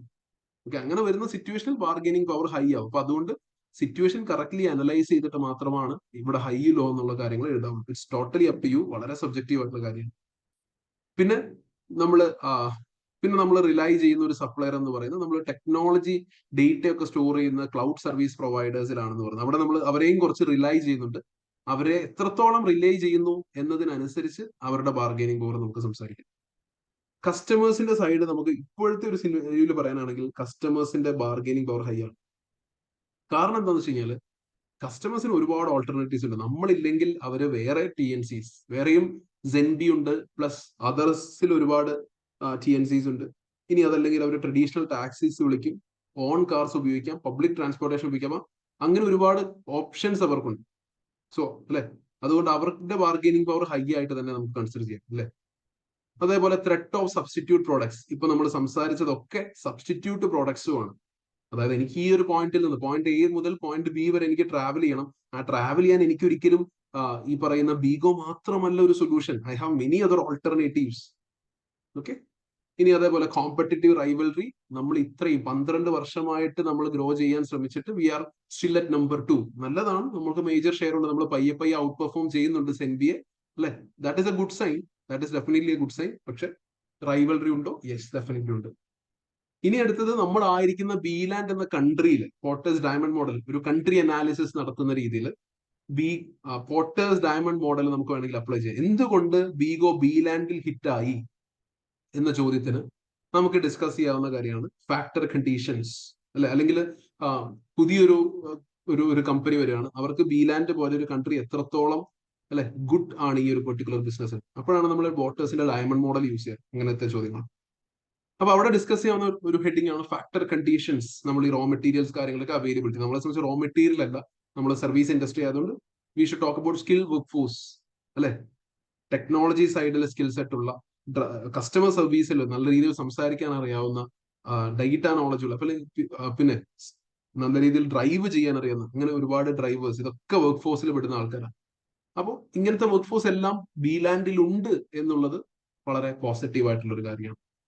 പിന്നെ ക്ലൗഡ് സർവീസസ് ഒക്കെ അവൈലബിൾ ആയിട്ടുള്ള ഒരു കൺട്രിയാണ്. ഓക്കെ, സോ അതൊക്കെ കൊണ്ട് ടെക്നോളജിക്കൽ ഇൻഫ്രാസ്ട്രക്ചർ ഉണ്ട്. So this all make Bland a good country to proceed with TNC operations. ഇനി അടുത്ത ഡിമാൻഡ് കണ്ടീഷൻ. ഇവിടെ ഡിമാൻഡ് ഉണ്ടോ? നമ്മളൊരു പ്രോഡക്റ്റ് ഈ ഒരു കൺട്രിയിലേക്ക് കൊണ്ടുവരികയാണ്, ഇവിടെ ഡിമാൻഡ് ഉണ്ടോ? അല്ലെങ്കിൽ വീഗോ ഇവിടെ ഹിറ്റ് ആവാനുള്ള റീസൺ ആ ഒരു അർബൻ പോപ്പുലേഷന്റെ ഗ്രോത്ത് തന്നെയാണ്. അർബൻ പോപ്പുലേഷന്റെ ഗ്രോത്തും അതേപോലെ നിലവിലുള്ള എക്സിസ്റ്റിംഗ് കൺജഷൻ, ഓവർ ക്രൗഡഡ് ആയിക്കൊണ്ടിരിക്കുകയാണ് അർബൻ പോപ്പുലേഷന്റെ ഗ്രോത്ത് കാരണം. പിന്നെ അടുത്ത related and supporting industries. Related and supporting ഇൻഡസ്ട്രീസിൽ നമുക്ക് പറയാവുന്ന കാര്യങ്ങളാണ്. ടെക്നോളജി സൈഡും ഒരുപാട് പുതിയ കമ്പനീസ് ഒക്കെ വരുന്നുണ്ടാവും. ടെക്നോളജി സൈഡിൽ GPS ട്രാക്കിങ്ങിനും ഡേറ്റ അനലിറ്റിക്സും അല്ലെ, ഇതൊക്കെ വരുന്നുണ്ടാവും. അല്ലെങ്കിൽ അങ്ങനത്തെ ഫെസിലിറ്റീസ് ഒക്കെ അല്ലെങ്കിൽ അങ്ങനത്തെ ടെക്നോളജി ഒക്കെ ഉള്ള ഒരു കൺട്രിയാണ്. പ്ലസ് റീസെന്റ് ഡെവലപ്മെന്റ്സ് ആയ EVയും ഹൈബ്രിഡ് വെഹിക്കിൾസും ഒക്കെ അടങ്ങുന്ന, അല്ലെങ്കിൽ ഓട്ടോമോട്ടീവ് ഇൻഡസ്ട്രിയും സപ്പോർട്ടീവ് ഇൻഡസ്ട്രി ആയിട്ട് നമുക്ക് പറയാവുന്ന രണ്ട് ഇൻഡസ്ട്രിയാണ് ടെക്നോളജി ഇൻഡസ്ട്രി അതേപോലെ ഓട്ടോമോട്ടീവ് ഇൻഡസ്ട്രി. ഇത് രണ്ടും ഗ്രോയിങ് ആയിട്ടുള്ള അല്ലെങ്കിൽ പോസിറ്റീവ് ആയിട്ടുള്ള ഒരു ഇൻഡസ്ട്രി ആയതുകൊണ്ട് it is good. And last one, firm strategy, structure and rivalry. Strategic focus on innovation. Vigo strategy emphasize continuous innovation and customer-centric service improvements. നമ്മളുടെ ഗ്രോത്തിന്റെ exact reason നമുക്കിപ്പോ സിനാരിയോയിൽ തന്ന പ്രകാരം, പ്രസീലിൽ തന്ന പ്രകാരം നമ്മൾ കുറെ കാര്യങ്ങൾ ഐഡന്റിഫൈ ചെയ്തു. നമ്മൾ എന്തുകൊണ്ട് സെൻബി ഔട്ട് പെർഫോം ചെയ്തു, നമ്മൾ അത്രയും മാർക്കറ്റ് പെനട്രേഷൻ ഉണ്ട്, നമ്മൾ ബിലാൻഡിൽ മാത്രമാണ് ഫോക്കസ് ചെയ്തത്, ഓരോ സിറ്റിയിലെയും ലൈസൻസ് റിക്വയർമെന്റ് പഠിച്ചിട്ട് അതിനനുസരിച്ചുള്ള കാര്യങ്ങളാണ് നമ്മൾ ചെയ്യുന്നത്. അപ്പോൾ ഇതൊക്കെ കൊണ്ടാണ് നമ്മൾ സെൻബി ഔട്ട് പെർഫോം ചെയ്തുകൊണ്ടിരിക്കുന്നത് current. Okay, and intense rivalry. വായിച്ചു നോക്കി. The presence of competitors like Zenby drives Bego to improvise its offering, maintain competitive pricing and innovate in its service delivery. Okay, അപ്പൊ ഇങ്ങനെ പെസ്റ്റലും പോർട്ടേഴ്സിന്റെ ഡയമണ്ട് മോഡലും പോർട്ടേഴ്സിന്റെ 5 ഫോഴ്സസും ആണ് നമ്മൾ ഇതുവരെ discuss ചെയ്തത്. ഓക്കെ, നമ്മൾ ആ ഇനീഷ്യൽ ചാപ്റ്റേഴ്സ് നമ്മൾ പഠിച്ച സ്ട്രാറ്റജി കാര്യങ്ങൾ ആ ഒരു ചാപ്റ്ററിൽ പറഞ്ഞ ചാപ്റ്റേഴ്സിലെ ലിങ്കിങ് ആണ് നമ്മളിപ്പോൾ ചെയ്ത് കഴിഞ്ഞത്. ഇനി ഞാൻ അടുത്ത റിസ്ക് മാനേജ്മെന്റിലേക്ക് പോവുകയാണ്, സമയം കളയുന്നില്ല. ഓക്കെ, നമ്മൾ ക്വസ്റ്റ്യനിൽ തന്നിട്ടുണ്ടായിരുന്നു ഒരു 4-5 റിസ്ക്, 4 റിസ്കോളം ക്വസ്റ്റ്യനിൽ തന്നിട്ടുണ്ടായിരുന്നു. ആ റിസ്ക് രജിസ്റ്ററിൽ നമ്മളുടെ പ്രോബബിലിറ്റിയും ഇമ്പാക്ട് ഒന്നും തന്നിട്ടുണ്ടായിരുന്നില്ല. ഓർക്കുന്നുണ്ടോ? പ്രോബബിലിറ്റിയും ഇമ്പാക്റ്റിനെ പറ്റിയിട്ടൊന്നും വലിയ കാര്യമായിട്ട് സിനാരിയോയിൽ പറഞ്ഞിട്ടുണ്ടായിരുന്നില്ല. അപ്പൊ നമ്മൾ ജസ്റ്റ് ആ റിസ്കിനെ എങ്ങനെ മിറ്റിഗേറ്റ് ചെയ്യണം എന്നുള്ളത് ലാസ്റ്റ് വീഡിയോയിൽ നമ്മൾ ഡിസ്കസ് ചെയ്തിട്ടുണ്ടായിരുന്നു. ഇവിടെ ഞാൻ ഡിസ്കസ് ചെയ്യുന്നത് റിസ്കിനെ മിറ്റിഗേറ്റ് ചെയ്യുമ്പോൾ ഇതിന്റെ പ്രോബബിലിറ്റിയും ഇമ്പാക്റ്റും വെച്ചിട്ട് നമ്മൾ റിസ്കിനെ മാപ്പ് ചെയ്യുമല്ലോ. താഴെ മോഡൽ പ്രകാരം ഒരു മാപ്പിംഗ് ഒക്കെ ചോദിച്ചു കഴിഞ്ഞാൽ അവിടെ പ്രോബബിലിറ്റിയും ഇമ്പാക്റ്റും ഹൈ ആണെങ്കിൽ എന്തായിരുന്നു നമ്മുടെ ഓപ്ഷൻ? ഒന്ന് കമന്റ് ചെയ്ത് എല്ലാവരും. റെപ്യൂട്ടേഷൻ എന്ന ഒരു റിസ്ക് ഉണ്ട്. ശരി, റെപ്യൂട്ടേഷൻ എന്ന റിസ്കില് അതിന്റെ പ്രോബിലിറ്റി, ആ റെപ്യൂട്ടേഷൻ റിസ്ക് ഉണ്ടാവാനുള്ള സാധ്യത ഒരുപാട് കൂടുതലാണ്. അങ്ങനെ റെപ്യൂട്ടേഷൻ റിസ്ക് വന്നു കഴിഞ്ഞാൽ അതിന്റെ ഇമ്പാക്ട്, ബിസിനസ്സിലുള്ള ഇമ്പാക്റ്റും വളരെ ഹൈ ആണ്. അപ്പൊ രണ്ടും ഹൈ ആണെങ്കിൽ താര മോഡൽ പ്രകാരം നമ്മൾ എന്തായിരുന്നു ചെയ്യാൻ പ്ലാൻ? വെരി ഗുഡ്, അവോയ്ഡ് ചെയ്യുക എന്നുള്ളതാണ് അല്ലെ. രണ്ടും ഹൈ ആണെങ്കിൽ അവോയ്ഡ് ചെയ്യുക എന്നുള്ളതാണ്. ഓക്കെ, അപ്പൊ ഇത് ഞാൻ അന്ന് ഡിസ്കസ് ചെയ്ത സമയത്ത് തന്നെ ഞാൻ പറയുന്നത് വളരെ സബ്ജക്റ്റീവ് ആയിട്ടുള്ള ഒരു ഏരിയ ആണ്. അത് നമുക്ക് ചിലപ്പോ ഫോർ എക്സാമ്പിൾ നിങ്ങളിപ്പോ ബെൻ നോക്കുന്ന സമയത്ത് ബെന്നിന് ഇതിന്റെ പ്രോബബിലിറ്റി ഹൈയും ഇമ്പാക്ട് ലോ ആയിട്ടായിരിക്കും തോന്നുന്നുണ്ടാവുക. മൗറീൻ നോക്കുന്ന സമയത്ത് മൗറീന് രണ്ടും ഹൈ ആയിട്ടായിരിക്കും തോന്നുന്നുണ്ടാവും. So that totally depends on your നിങ്ങളുടെ അനാലിസിസിനെ ബേസ് ചെയ്തിട്ടാണ് ഇരിക്കുന്നത്. അപ്പോ ഇപ്പൊ അടുത്ത പേജിൽ ഞാൻ ഉൾക്കൊള്ളിച്ചിട്ടുള്ളത്, നിങ്ങൾക്ക് ഈ ഒരു താര മാപ്പിംഗ് പ്രകാരം നിങ്ങൾക്ക് കിട്ടിയ സൊല്യൂഷൻ അവോയ്ഡ് ആണെങ്കിൽ അവിടെ നിങ്ങൾക്ക് എഴുതാൻ പറ്റുന്ന പോയിന്റ് എന്താണ്? അതേപോലെ ഓരോ റിസ്കിനും നിങ്ങൾക്ക് കിട്ടിയ പോയിന്റ് ട്രാൻസ്ഫർ എന്നാണെങ്കിൽ, for example reputation brand and culture, നിങ്ങളുടെ പ്രോബബിലിറ്റി ഇമ്പാക്ട് മാപ്പിംഗ് പ്രകാരം നിങ്ങൾക്ക് ട്രാൻസ്ഫർ എന്നൊരു സൊല്യൂഷൻ ആണ് വന്നതെങ്കിൽ അപ്പൊ നിങ്ങൾ എന്തായിരിക്കണം എഴുതി വെക്കേണ്ടത്? അവോയ്ഡിൽ എഴുതേണ്ട കാര്യങ്ങൾ തന്നെ ആയിരിക്കണമെന്നില്ല ട്രാൻസ്ഫറിൽ എഴുതേണ്ടി വരും. ഓക്കെ, അപ്പൊ എങ്ങനെയാണ് എനിക്ക് റെപ്യൂട്ടേഷൻ റിസ്കിനെ ട്രാൻസ്ഫർ ചെയ്യാൻ കഴിയും? സോ ഫസ്റ്റ് വൺ, ഈ റെപ്യൂട്ടേഷൻ റിസ്ക് എങ്ങനെയൊക്കെ വരാന്നുള്ളത് നമുക്ക് ഓൾറെഡി തന്നിട്ടുണ്ടായിരുന്നു സിനാരിയോയിൽ അല്ലെ. പ്ലാറ്റ്ഫോം ഡിസ്റപ്ഷൻ ആണ് അതിലൊരു കാര്യം പറഞ്ഞത്. അപ്പൊ consider transferring the risk through insurance coverage for potential financial losses due to platform outage or data breaches. എന്തെങ്കിലും ഒരു ഡേറ്റ ബ്രീച്ച് കൊണ്ടോ അല്ലെങ്കിൽ പ്ലാറ്റ്ഫോം, നമ്മളുടെ ആപ്പ് വർക്ക് ആവുന്നില്ല, ആപ്പ് സ്റ്റക്കായി കിടക്കുകയാണ്, ഓക്കെ, അങ്ങനത്തെ സിറ്റുവേഷൻ ഒക്കെ വരാറില്ലേ? അങ്ങനെ എന്തെങ്കിലും സിറ്റുവേഷൻ വന്നത് കാരണമുള്ള ഫൈനാൻഷ്യൽ ലോസസിനെ നമുക്ക് ഇൻഷുറൻസ് കവറേജിലേക്ക് ട്രാൻസ്ഫർ ചെയ്യാം. ഇൻഷുറൻസ് കവറേജ് എന്ന ടേം നമ്മൾ നോർമലി യൂസ് ചെയ്യുക ട്രാൻസ്ഫർ പറയുമ്പോഴാണ്. നമ്മൾക്ക് ആ റിസ്ക് നമ്മൾക്ക് മറ്റൊരു തേർഡ് പാർട്ടിയുടെ തലയിലേക്ക് വെക്കുന്നു ഇൻഷുറൻസിലൂടെ. ഓക്കെ. അതേപോലെ നെഗറ്റീവ് ബിഹേവിയർ ബൈ ഡ്രൈവേഴ്സോ കസ്റ്റമേഴ്സോ ഒക്കെ വളരെ മോശമായിട്ട് പെരുമാറുകയാണെങ്കിൽ അതൊരു റെപ്യൂട്ടേഷൻ റിസ്ക് വിളിച്ചു വരുന്നു. ഓക്കെ. അവിടെ നമുക്ക് ട്രാൻസ്ഫർ എന്നാണ് എഴുതാൻ വരുന്നതെങ്കിൽ മാപ്പിംഗ് പ്രകാരം നമ്മൾ എന്ത് ചെയ്യും? ഓക്കെ, അതും നമുക്ക് ഇൻഷുർ ചെയ്യാം. എങ്ങനെയാന്ന് വെച്ച് കഴിഞ്ഞാൽ ഇൻഡെംനിറ്റി എഗ്രിമെന്റ്സ് സൈൻ ചെയ്യിക്കാം. ഓരോ റൈഡിന്റെ മുന്നേയും ഇൻഡെംനിറ്റി എഗ്രിമെന്റ്സ്. എന്താണ് ഇൻഡെംനിറ്റി എഗ്രിമെന്റ്സ് എന്ന് പറഞ്ഞു കഴിഞ്ഞാൽ, ഓക്കെ, ഇപ്പൊ ഫോർ എക്സാമ്പിൾ ഒരു ഡ്രൈവർ എന്തെങ്കിലും കൈൻഡ് ഓഫ് ബിഹേവിയറിലൂടെ ഒരു റെപ്യൂട്ടേഷൻ റിസ്ക് വരുത്തുകയാണെങ്കിൽ അതുമായിട്ട് അസോസിയേറ്റ് ചെയ്തിട്ടുള്ള കംപ്ലീറ്റ് ഉത്തരവാദിത്വവും ആ ഡ്രൈവറുടേതാണ്, അത് കമ്പനിയുടേതല്ല. അല്ലെ, ബീഗോയുടെ ഡ്രൈവറാണ്. അതുകൊണ്ടൊക്കെ ആയിരിക്കാം നമ്മൾ ഇവരെ എംപ്ലോയീസ് പോലും ആക്കി നിർത്താതെ നമ്മൾ അവരെ ഇൻഡിപെൻഡന്റ് ആണ് നമ്മൾ ഹയർ ചെയ്യാൻ വേണ്ടപ്പോ എന്ന രീതിയിൽ. അപ്പൊ ബീഗോയ്ക്ക് അതുകൊണ്ട് ഒരു പ്രശ്നം വരുന്നത്. അതുകൊണ്ട് അവരെ ഇൻഡെംനിറ്റി എഗ്രിമെന്റ്സ് സൈൻ ചെയ്യിക്കാം എന്ന രീതിയിൽ നമ്മൾ എഴുതാം. ഓക്കെ. അപ്പൊ ഇതൊന്നും നമ്മൾ ചിലപ്പോൾ ചിന്തിച്ചിട്ട് പോലും ഇല്ലാത്ത കാര്യങ്ങളാണ്, എനിക്ക് ഉറപ്പാണ്. നമ്മൾ ഒരു നോർമലി ഒരു സ്റ്റുഡന്റ് വന്നിട്ട് ട്രാൻസ്ഫർ എന്ന് പറഞ്ഞ് എഴുതി കഴിഞ്ഞാൽ ഇൻഷുറൻസ് എഴുതി വെക്കാം, പക്ഷെ ഇൻഡെംനിറ്റി എഗ്രിമെന്റ്സ് നിങ്ങൾ ചിലപ്പോൾ അത്രയും ശ്രദ്ധിച്ചിട്ടുണ്ടാവില്ല. ഓക്കെ. അപ്പൊ നമ്മുടെ ടെക്സ്റ്റ് ബുക്കിൽ തന്നെ ഉള്ള ഒരു കാര്യമാണിത്. സോ കൺസിഡർ റൈറ്റിംഗ് ദിസ് കേട്ടോ. ഇൻഡെംനിറ്റി അഗ്രിമെന്റ്സിന്റെ കാര്യം കൂടെ എഴുതാം. ഇനി ഇത് അവോയ്ഡ് ചെയ്യാന്ന് പറഞ്ഞാൽ, നേരത്തെ പറഞ്ഞു നിങ്ങളുടെ മാപ്പിംഗ് പ്രകാരം റെപ്യൂട്ടേഷന്റെ പ്രോബബിലിറ്റിയും ഹൈ ആണ്, ഇമ്പാക്റ്റും ഹൈ ആണെങ്കിൽ ഓക്കെ അവോയ്ഡ് ചെയ്യാം എന്നുള്ളതാണ്. എങ്ങനെ അവോയ്ഡ് ചെയ്യാം? Avoid by enforcing strict policies. Okay. Strict policies, regular training and background checks to prevent hiring drivers who might pose a risk. നമ്മൾ ഇവരുടെ ബാക്ക്ഗ്രൗണ്ട് ചെക്ക് ഒക്കെ ഇനീഷ്യലി ഡ്രൈവേഴ്സിനെ ഹയർ ചെയ്യുന്ന സമയത്ത് മാത്രം എടുക്കാതെ അല്ലെ, കണ്ടിന്യൂസ്ലി ബാക്ക്ഗ്രൗണ്ട് ചെക്സും കാര്യങ്ങളും നടത്തുക. എന്തെങ്കിലും ഒരു അല്ലെ, റിസ്ക് മാനേജ്മെന്റ് എന്ന് പറയുന്നത് ഒരു കണ്ടിന്യൂസ് പ്രോസസ് ആണ് നമ്മൾ പഠിച്ചിട്ടുള്ളത് അല്ലെ. അല്ലാതെ ഇതൊരിക്കലും ഒരു വൺ ടൈം പ്രോസസ് അല്ല. എല്ലാ വർഷവും ഡിസംബർ ഒരു പെർട്ടിക്കുലർ ഡേറ്റിൽ ഇരുന്നിട്ട് ഇന്ന് നമുക്ക് റിസ്ക് മാനേജ്മെന്റ് ചെയ്തു തീർക്കാം എന്ന് പറഞ്ഞിട്ട് ചെയ്തു തീർക്കാൻ പറ്റുന്ന ഒന്നല്ല. ഓക്കെ. സോ അങ്ങനെ നമുക്ക് അവോയ്ഡ് ചെയ്യും. ഇനി അടുത്ത സ്ട്രിക്റ്റ് പോളിസീസ്, റെഗുലർ ട്രെയിനിങ് ഒക്കെ. അടുത്ത റിഡ്യൂസ് അതായത് ഈ റെപ്യൂട്ടേഷൻ റിസ്കിനെ റെഡ്യൂസ് ചെയ്യാം. എങ്ങനെ? റെപ്യൂട്ടേഷൻ റിസ്ക് വന്നാൽ ഇതിന്റെ സാധ്യത കുറയ്ക്കും, ഈ റിസ്ക് ഉണ്ടാകാനുള്ള സാധ്യത. അപ്പോൾ അവിടെയും നമ്മളൊരു annual safety programmes, in app emergency assistance, എന്തെങ്കിലും ഇഷ്യൂസ് ഉണ്ടാവുകയാണെങ്കിൽ, റൈഡിന്റെ ഇടയ്ക്ക് എന്തെങ്കിലും ഇഷ്യൂ ഉണ്ടാവുകയാണെങ്കിൽ ആപ്പിൽ ഒരു എമർജൻസി കോളൊക്കെ കാര്യങ്ങൾ വെച്ചിട്ടില്ല, അങ്ങനെ സിസ്റ്റം മോണിറ്റർ ചെയ്യുക, അല്ലെങ്കിൽ അവരുടെ റൈഡ് മോണിറ്റർ ചെയ്യുക. എന്തെങ്കിലും ഇതിൽ റൈഡ് സ്റ്റോപ്പായി പോകുന്ന സിറ്റുവേഷൻ ഒക്കെ വന്നു കഴിഞ്ഞാൽ അതൊക്കെ അപ്പോൾ തന്നെ അതിന്റെ ഒരു സെക്യൂരിറ്റി പ്രോട്ടോകോൾസ് ഒക്കെ വെച്ച് ഹെൽപ്പ് ചെയ്യുന്ന രീതിയിൽ ഒരു സിസ്റ്റം ഉണ്ടാക്കിയെടുക്കുക. That is how reputation risk are reduced. അതേപോലെ implement ongoing initiative to foster a positive workplace culture. Basically training തന്നെയാണ് പറയുന്നത്. ഇനി അക്സെപ്റ്റ് പറയുമ്പോൾ പ്രത്യേക ശ്രദ്ധിക്കുക. അക്സെപ്റ്റ് എപ്പോഴാണ് പറയുന്നത്? പ്രോബബിലിറ്റിയും ലോ ആണ്, ഇമ്പാക്റ്റും ലോ ആണെങ്കിലാണ് നമ്മൾ അക്സെപ്റ്റിലേക്ക് പോവുക. അപ്പൊ നമുക്ക് തന്നിരിക്കുന്ന സിനാരിയോ ഒക്കെ നോക്കിയിട്ട് പ്രോബബിലിറ്റിയും ലോ ആയിട്ടാണ് നിങ്ങൾക്ക് തോന്നുന്നത്, ഇമ്പാക്റ്റും ലോ ആയിട്ടാണെങ്കിൽ നിങ്ങൾക്ക് പറയാം ഓക്കെ റെപ്യൂട്ടേഷൻ റിസ്ക് അല്ലേ, എത്രയൊക്കെ ട്രാൻസ്ഫർ ചെയ്യാൻ നോക്കിയാലും എത്രയൊക്കെ റെഡ്യൂസ് ചെയ്യാൻ നോക്കിയാലും some level of reputation risk inherent ആണ്. ഇൻഹറന്റ് എന്ന് പറഞ്ഞാൽ ചിലത് നമുക്ക് എന്തായാലും ഒഴിവാക്കാൻ പറ്റില്ല. നമ്മൾ ഇത്രയും പബ്ലിക്കിനെ ഫേസ് ചെയ്യുന്ന, ജനങ്ങളെ ഫേസ് ചെയ്യുന്ന ഒരു സർവീസ് ആയതുകൊണ്ട് നമുക്ക് ഒരിക്കലും ഒരു പരിധിക്ക് അപ്പുറത്തേക്ക് ഈ ബീഗോയുടെ സർവീസസിനെ നമുക്ക് അതിലെ റെപ്യൂട്ടേഷൻ റിസ്കിനെ ടോട്ടലി ഒഴിവാക്കാൻ പറ്റത്തില്ല. അപ്പൊ നമ്മൾ വിജിലന്റ് ആയിരിക്കുക എന്നുള്ളത് മാത്രം. അക്സെപ്റ്റ് ചെയ്യുക there might be chances reputation risk സംഭവിച്ചേക്കാം. അങ്ങനെയാണെങ്കിൽ അത് വിജിലന്റ് ആയിട്ട് ചെയ്യുക, പ്രൊആക്റ്റീവ് ആയിട്ട് ചെയ്യുക എന്നുള്ളതേ ഉള്ളൂ. ഓക്കെ. അപ്പോൾ ഈ ഒരു ടേം ഒന്ന് പഠിച്ചു നോക്കുക, ഇൻഹറന്റ് എന്നുള്ളൊരു വാക്ക്. ഓക്കെ. ഏത് റിസ്കിനെ പറ്റിയിട്ട് പ്രോബബിലിറ്റി ഇമ്പാക്ട് ലോ ആണെങ്കിൽ അക്സെപ്റ്റ് എഴുതുന്ന സമയത്ത് പ്രത്യേകം ശ്രദ്ധിക്കുക. അക്സെപ്റ്റ് എഴുതുന്ന സമയത്ത് നമുക്ക് പറയാൻ പറ്റുന്ന കാര്യമാണ് some level of this risk is inherent. ടെക്നോളജിയുടെ കാര്യം നമുക്ക് പറയാം. Some level of technologically risk is inherent. കാരണം നമ്മൾ ടെക്നോളജി യൂസ് ചെയ്യുന്ന ഒരു സർവീസ് ആണ് അല്ലെ, അത് വെച്ചിട്ടാണ് നമ്മൾ റൺ ചെയ്യുന്നത്. അതുകൊണ്ട് ഒരു പരിധി കൂടുതൽ ടെക്നോളജിയിൽ ഫേസ് ചെയ്തേക്കാവുന്ന റിസ്കിനെ നമുക്ക് ഒഴിവാക്കാൻ കഴിയത്തില്ല. ഓക്കെ. സോ ഇനി അടുത്ത ടെക്നോളജി റിസ്കില് ട്രാൻസ്ഫർ എന്ന് വന്നു കഴിഞ്ഞാൽ, ട്രാൻസ്ഫർ ആണ് നമ്മുടെ മാപ്പിംഗ് പ്രകാരം കിട്ടുന്നതെങ്കിൽ എന്തായിരുന്നു? Transfer some of the financials associated with data breach through cyber. ഞാൻ എപ്പോഴും പറഞ്ഞു ഇൻഷുറൻസ് എന്ന വാക്ക് അവിടെ പറയുന്നത്, സൈബർ ഇൻഷുറൻസ് നടത്തുക.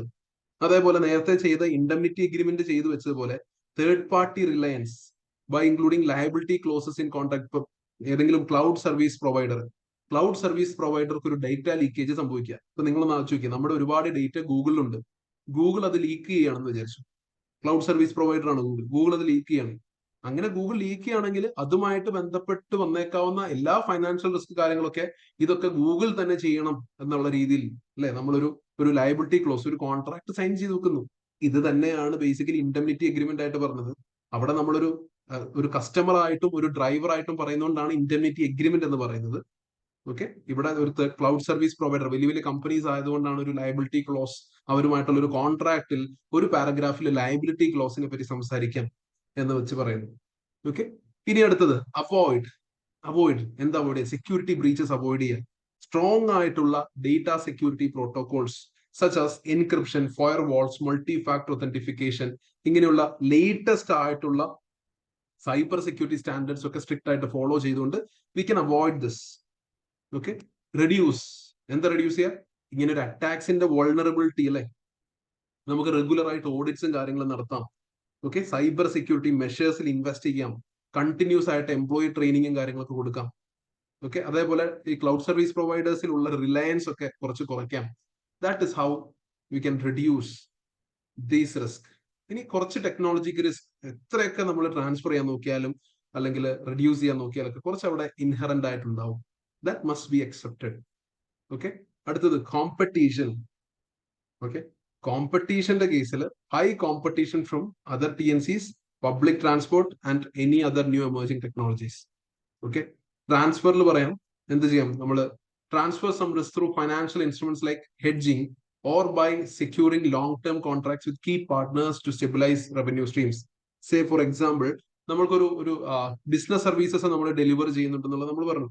ഓക്കെ, ഓരോ സമയത്തും ഇപ്പൊ ഫ്യൂവൽ കോസ്റ്റ് റിസഷൻ ഒക്കെ മാറുന്നതിനനുസരിച്ച് ഫ്യൂവൽ കോസ്റ്റ് ഒക്കെ ഓരോ പീരീഡിൽ ഓരോന്നായിരിക്കാം. അപ്പോൾ ഇങ്ങനെയുള്ള കാര്യങ്ങളൊക്കെ നമുക്ക് വേണമെങ്കിൽ ഹെഡ്ജ് ചെയ്യാം. ഓൾറെഡി നമ്മൾ FM-ലും AFM-ലും ഒക്കെ പഠിച്ചതാണ്. പ്രൈസ് ഒക്കെ ഓൾറെഡി പ്രിസെറ്റ്, ഇവരുമായിട്ട് കോൺട്രാക്ട് എഴുതുമ്പോൾ തന്നെ നിങ്ങളുടെ എല്ലാ റൈറ്റ്സിനും കിലോമീറ്ററിന് ഇത്രയായിരിക്കും കേട്ടോ ചാർജ് എന്നുള്ളത് ഈ ഒരു കമ്പനിയായിട്ട് ആദ്യമേ തന്നെ എഴുതി വെക്കാം. സാധാരണ കസ്റ്റമേഴ്സിന്റെ കേസിൽ അത് അത്രയും ഫീസിബിൾ ആവാറില്ല. ഓക്കെ, അപ്പൊ പക്ഷെ സ്റ്റിൽ ട്രാൻസ്ഫർ എന്നൊരു സിറ്റുവേഷനിലേക്കാണ് കാര്യങ്ങൾ പോകുന്നതെങ്കിൽ നമുക്ക് അവിടെ long term contracts, key suppliers അല്ലെങ്കിൽ കീ പാർട്ട്നേഴ്സ് ആയിട്ട് നമുക്ക് ലോങ് ടേം കോൺട്രാക്ട്സ് എഴുതാം, അല്ലെങ്കിൽ ഹെഡ്ജിങ് പോലെയുള്ള ഫൈനാൻഷ്യൽ ഇൻസ്ട്രുമെന്റ്സ് ചെയ്യും.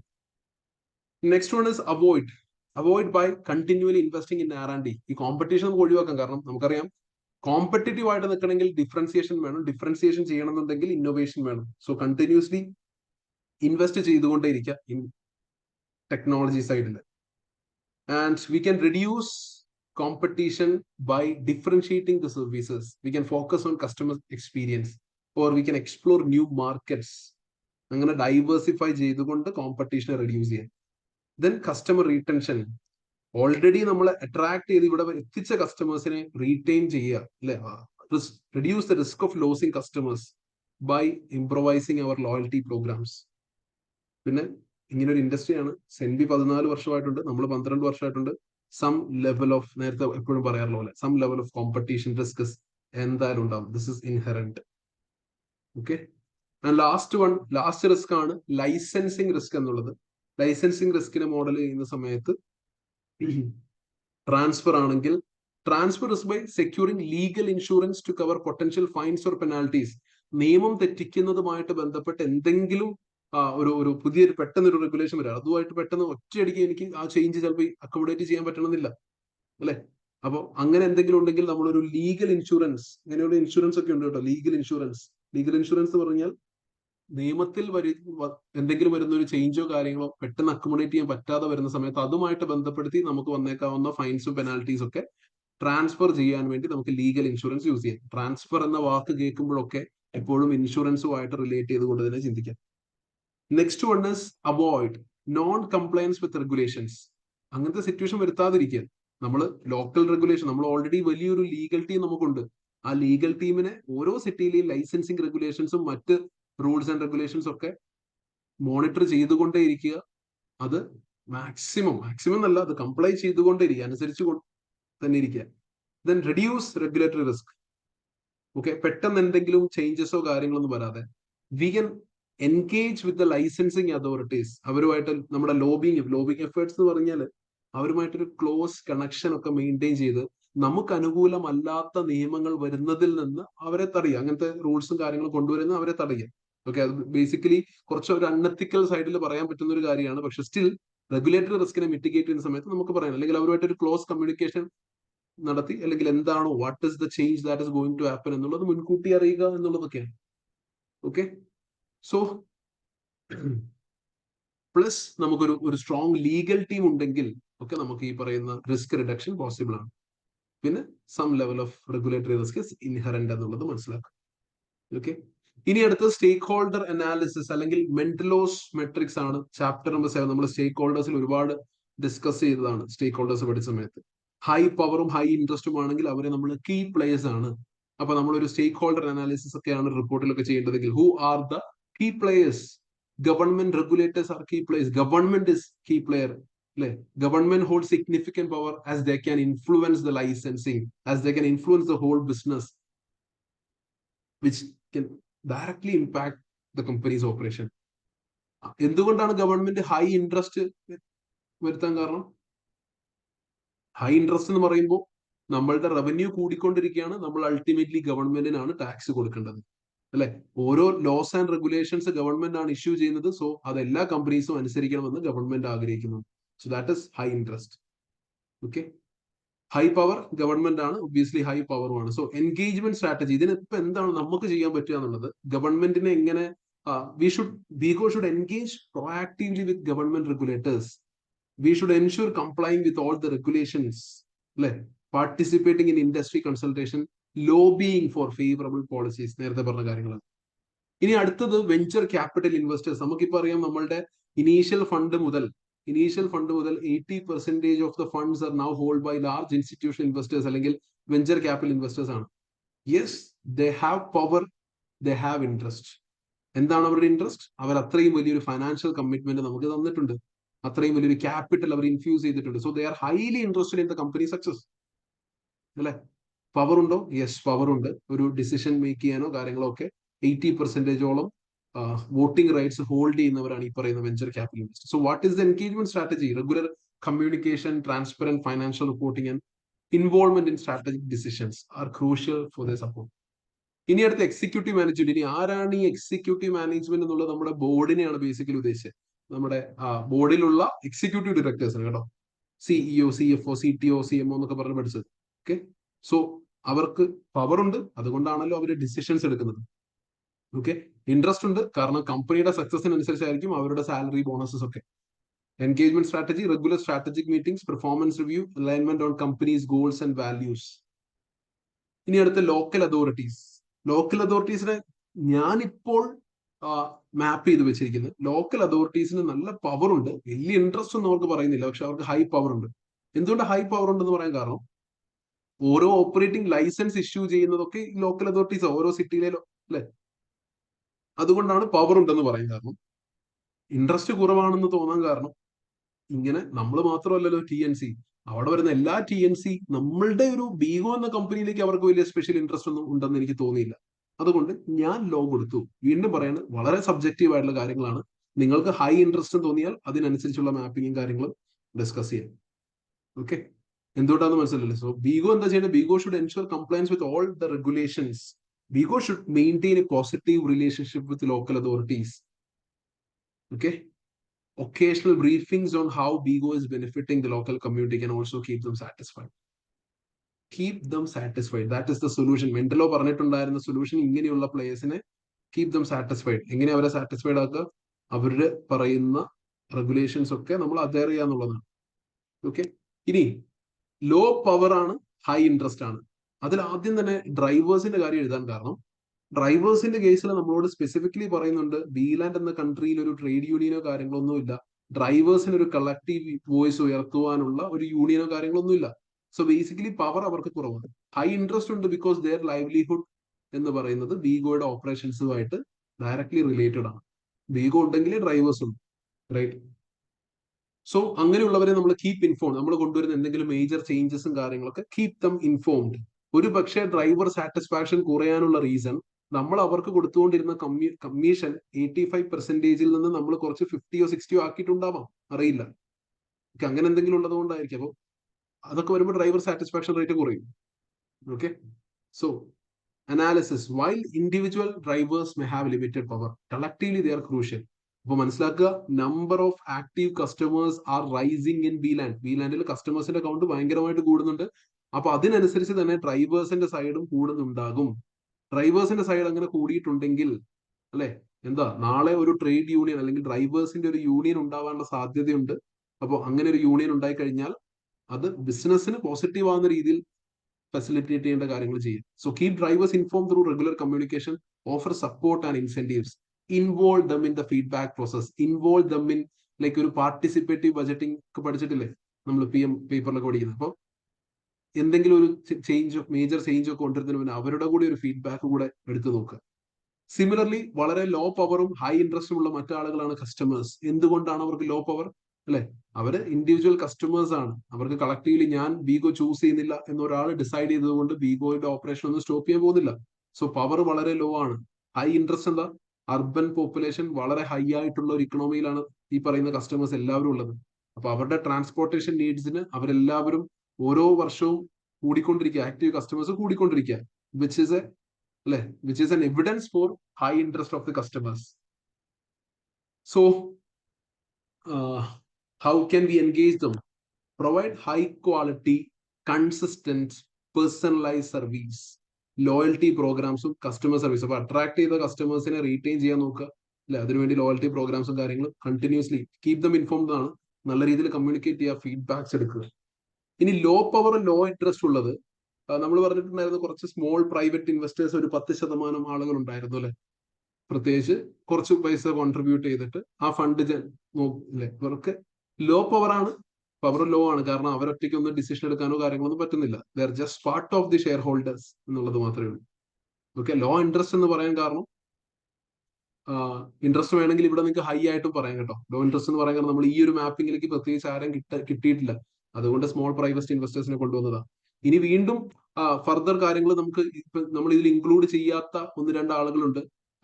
നമ്മുടെ ഫൗണ്ടേഴ്സിന്റെ ആൾ, എഡും കിമ്മും അല്ലെ. ഇവർ ഫൗണ്ടേഴ്സിന്റെ കേസിൽ എങ്ങനെയായിരിക്കും വരിക? അവരുടെ പവറിനെ പറ്റി നിങ്ങളുടെ ഒരു അനാലിസിസ് ഒന്ന് എടുത്തോട്ടെ. ഞാനിപ്പോ ഇതിൽ ഇൻക്ലൂഡ് ചെയ്തിട്ടില്ല. ഫൗണ്ടേഴ്സിന്റെ പവറും ഇൻട്രസ്റ്റും എന്ന് പറയും,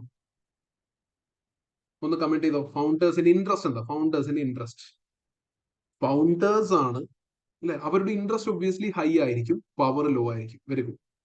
ഇപ്പോഴത്തെ ഒരു സിറ്റുവേഷൻ നമുക്ക് അതാ പറയാൻ പറ്റും. അവരുടെ ഇൻട്രസ്റ്റ് ഹൈ ആണ്, അവർ സ്റ്റാർട്ട് ചെയ്ത ഒരു കമ്പനിയാണ് അല്ലെ, ആ കമ്പനി ഇങ്ങനെ ഗ്രോ ചെയ്ത് പോകുന്ന സമയത്ത് ഒബ്വിയസ്ലി ആ ഒരു ഇൻട്രസ്റ്റ് എന്തായാലും ഉണ്ടാവാമെന്ന് വിചാരിക്കാം.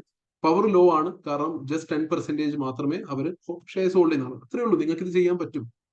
ഓക്കെ, സിമിലർലി വളരെ മിനിമൽ എഫേർട്ട് നമ്മൾ ഇടേണ്ട മറ്റു ആളുകളാണ് ജനറൽ പബ്ലിക് അല്ലെ, പ്രത്യേകിച്ച് ഇൻട്രസ്റ്റോ പവറോ ഒന്നും ഇല്ലാത്ത ആളുകൾ. അവിടെ നമുക്ക് ചെയ്യാൻ പറ്റും CSR ഇനീഷ്യേറ്റീവ്സ്, കമ്മ്യൂണിറ്റി എൻഗേജ്മെന്റ് ഒക്കെ വെച്ച് ഒരു പോസിറ്റീവ് പബ്ലിക് ഇമേജ് മെയിൻറ്റെയിൻ ചെയ്യുക എന്നുള്ളത് മാത്രമാണ്. Okay, so guys, this is all about നമ്മളുടെ സ്റ്റേക്ക് ഹോൾഡർ മാപ്പിംഗ് എന്ന് പറയുന്നത് ഇത്രയും കാര്യങ്ങളാണ്.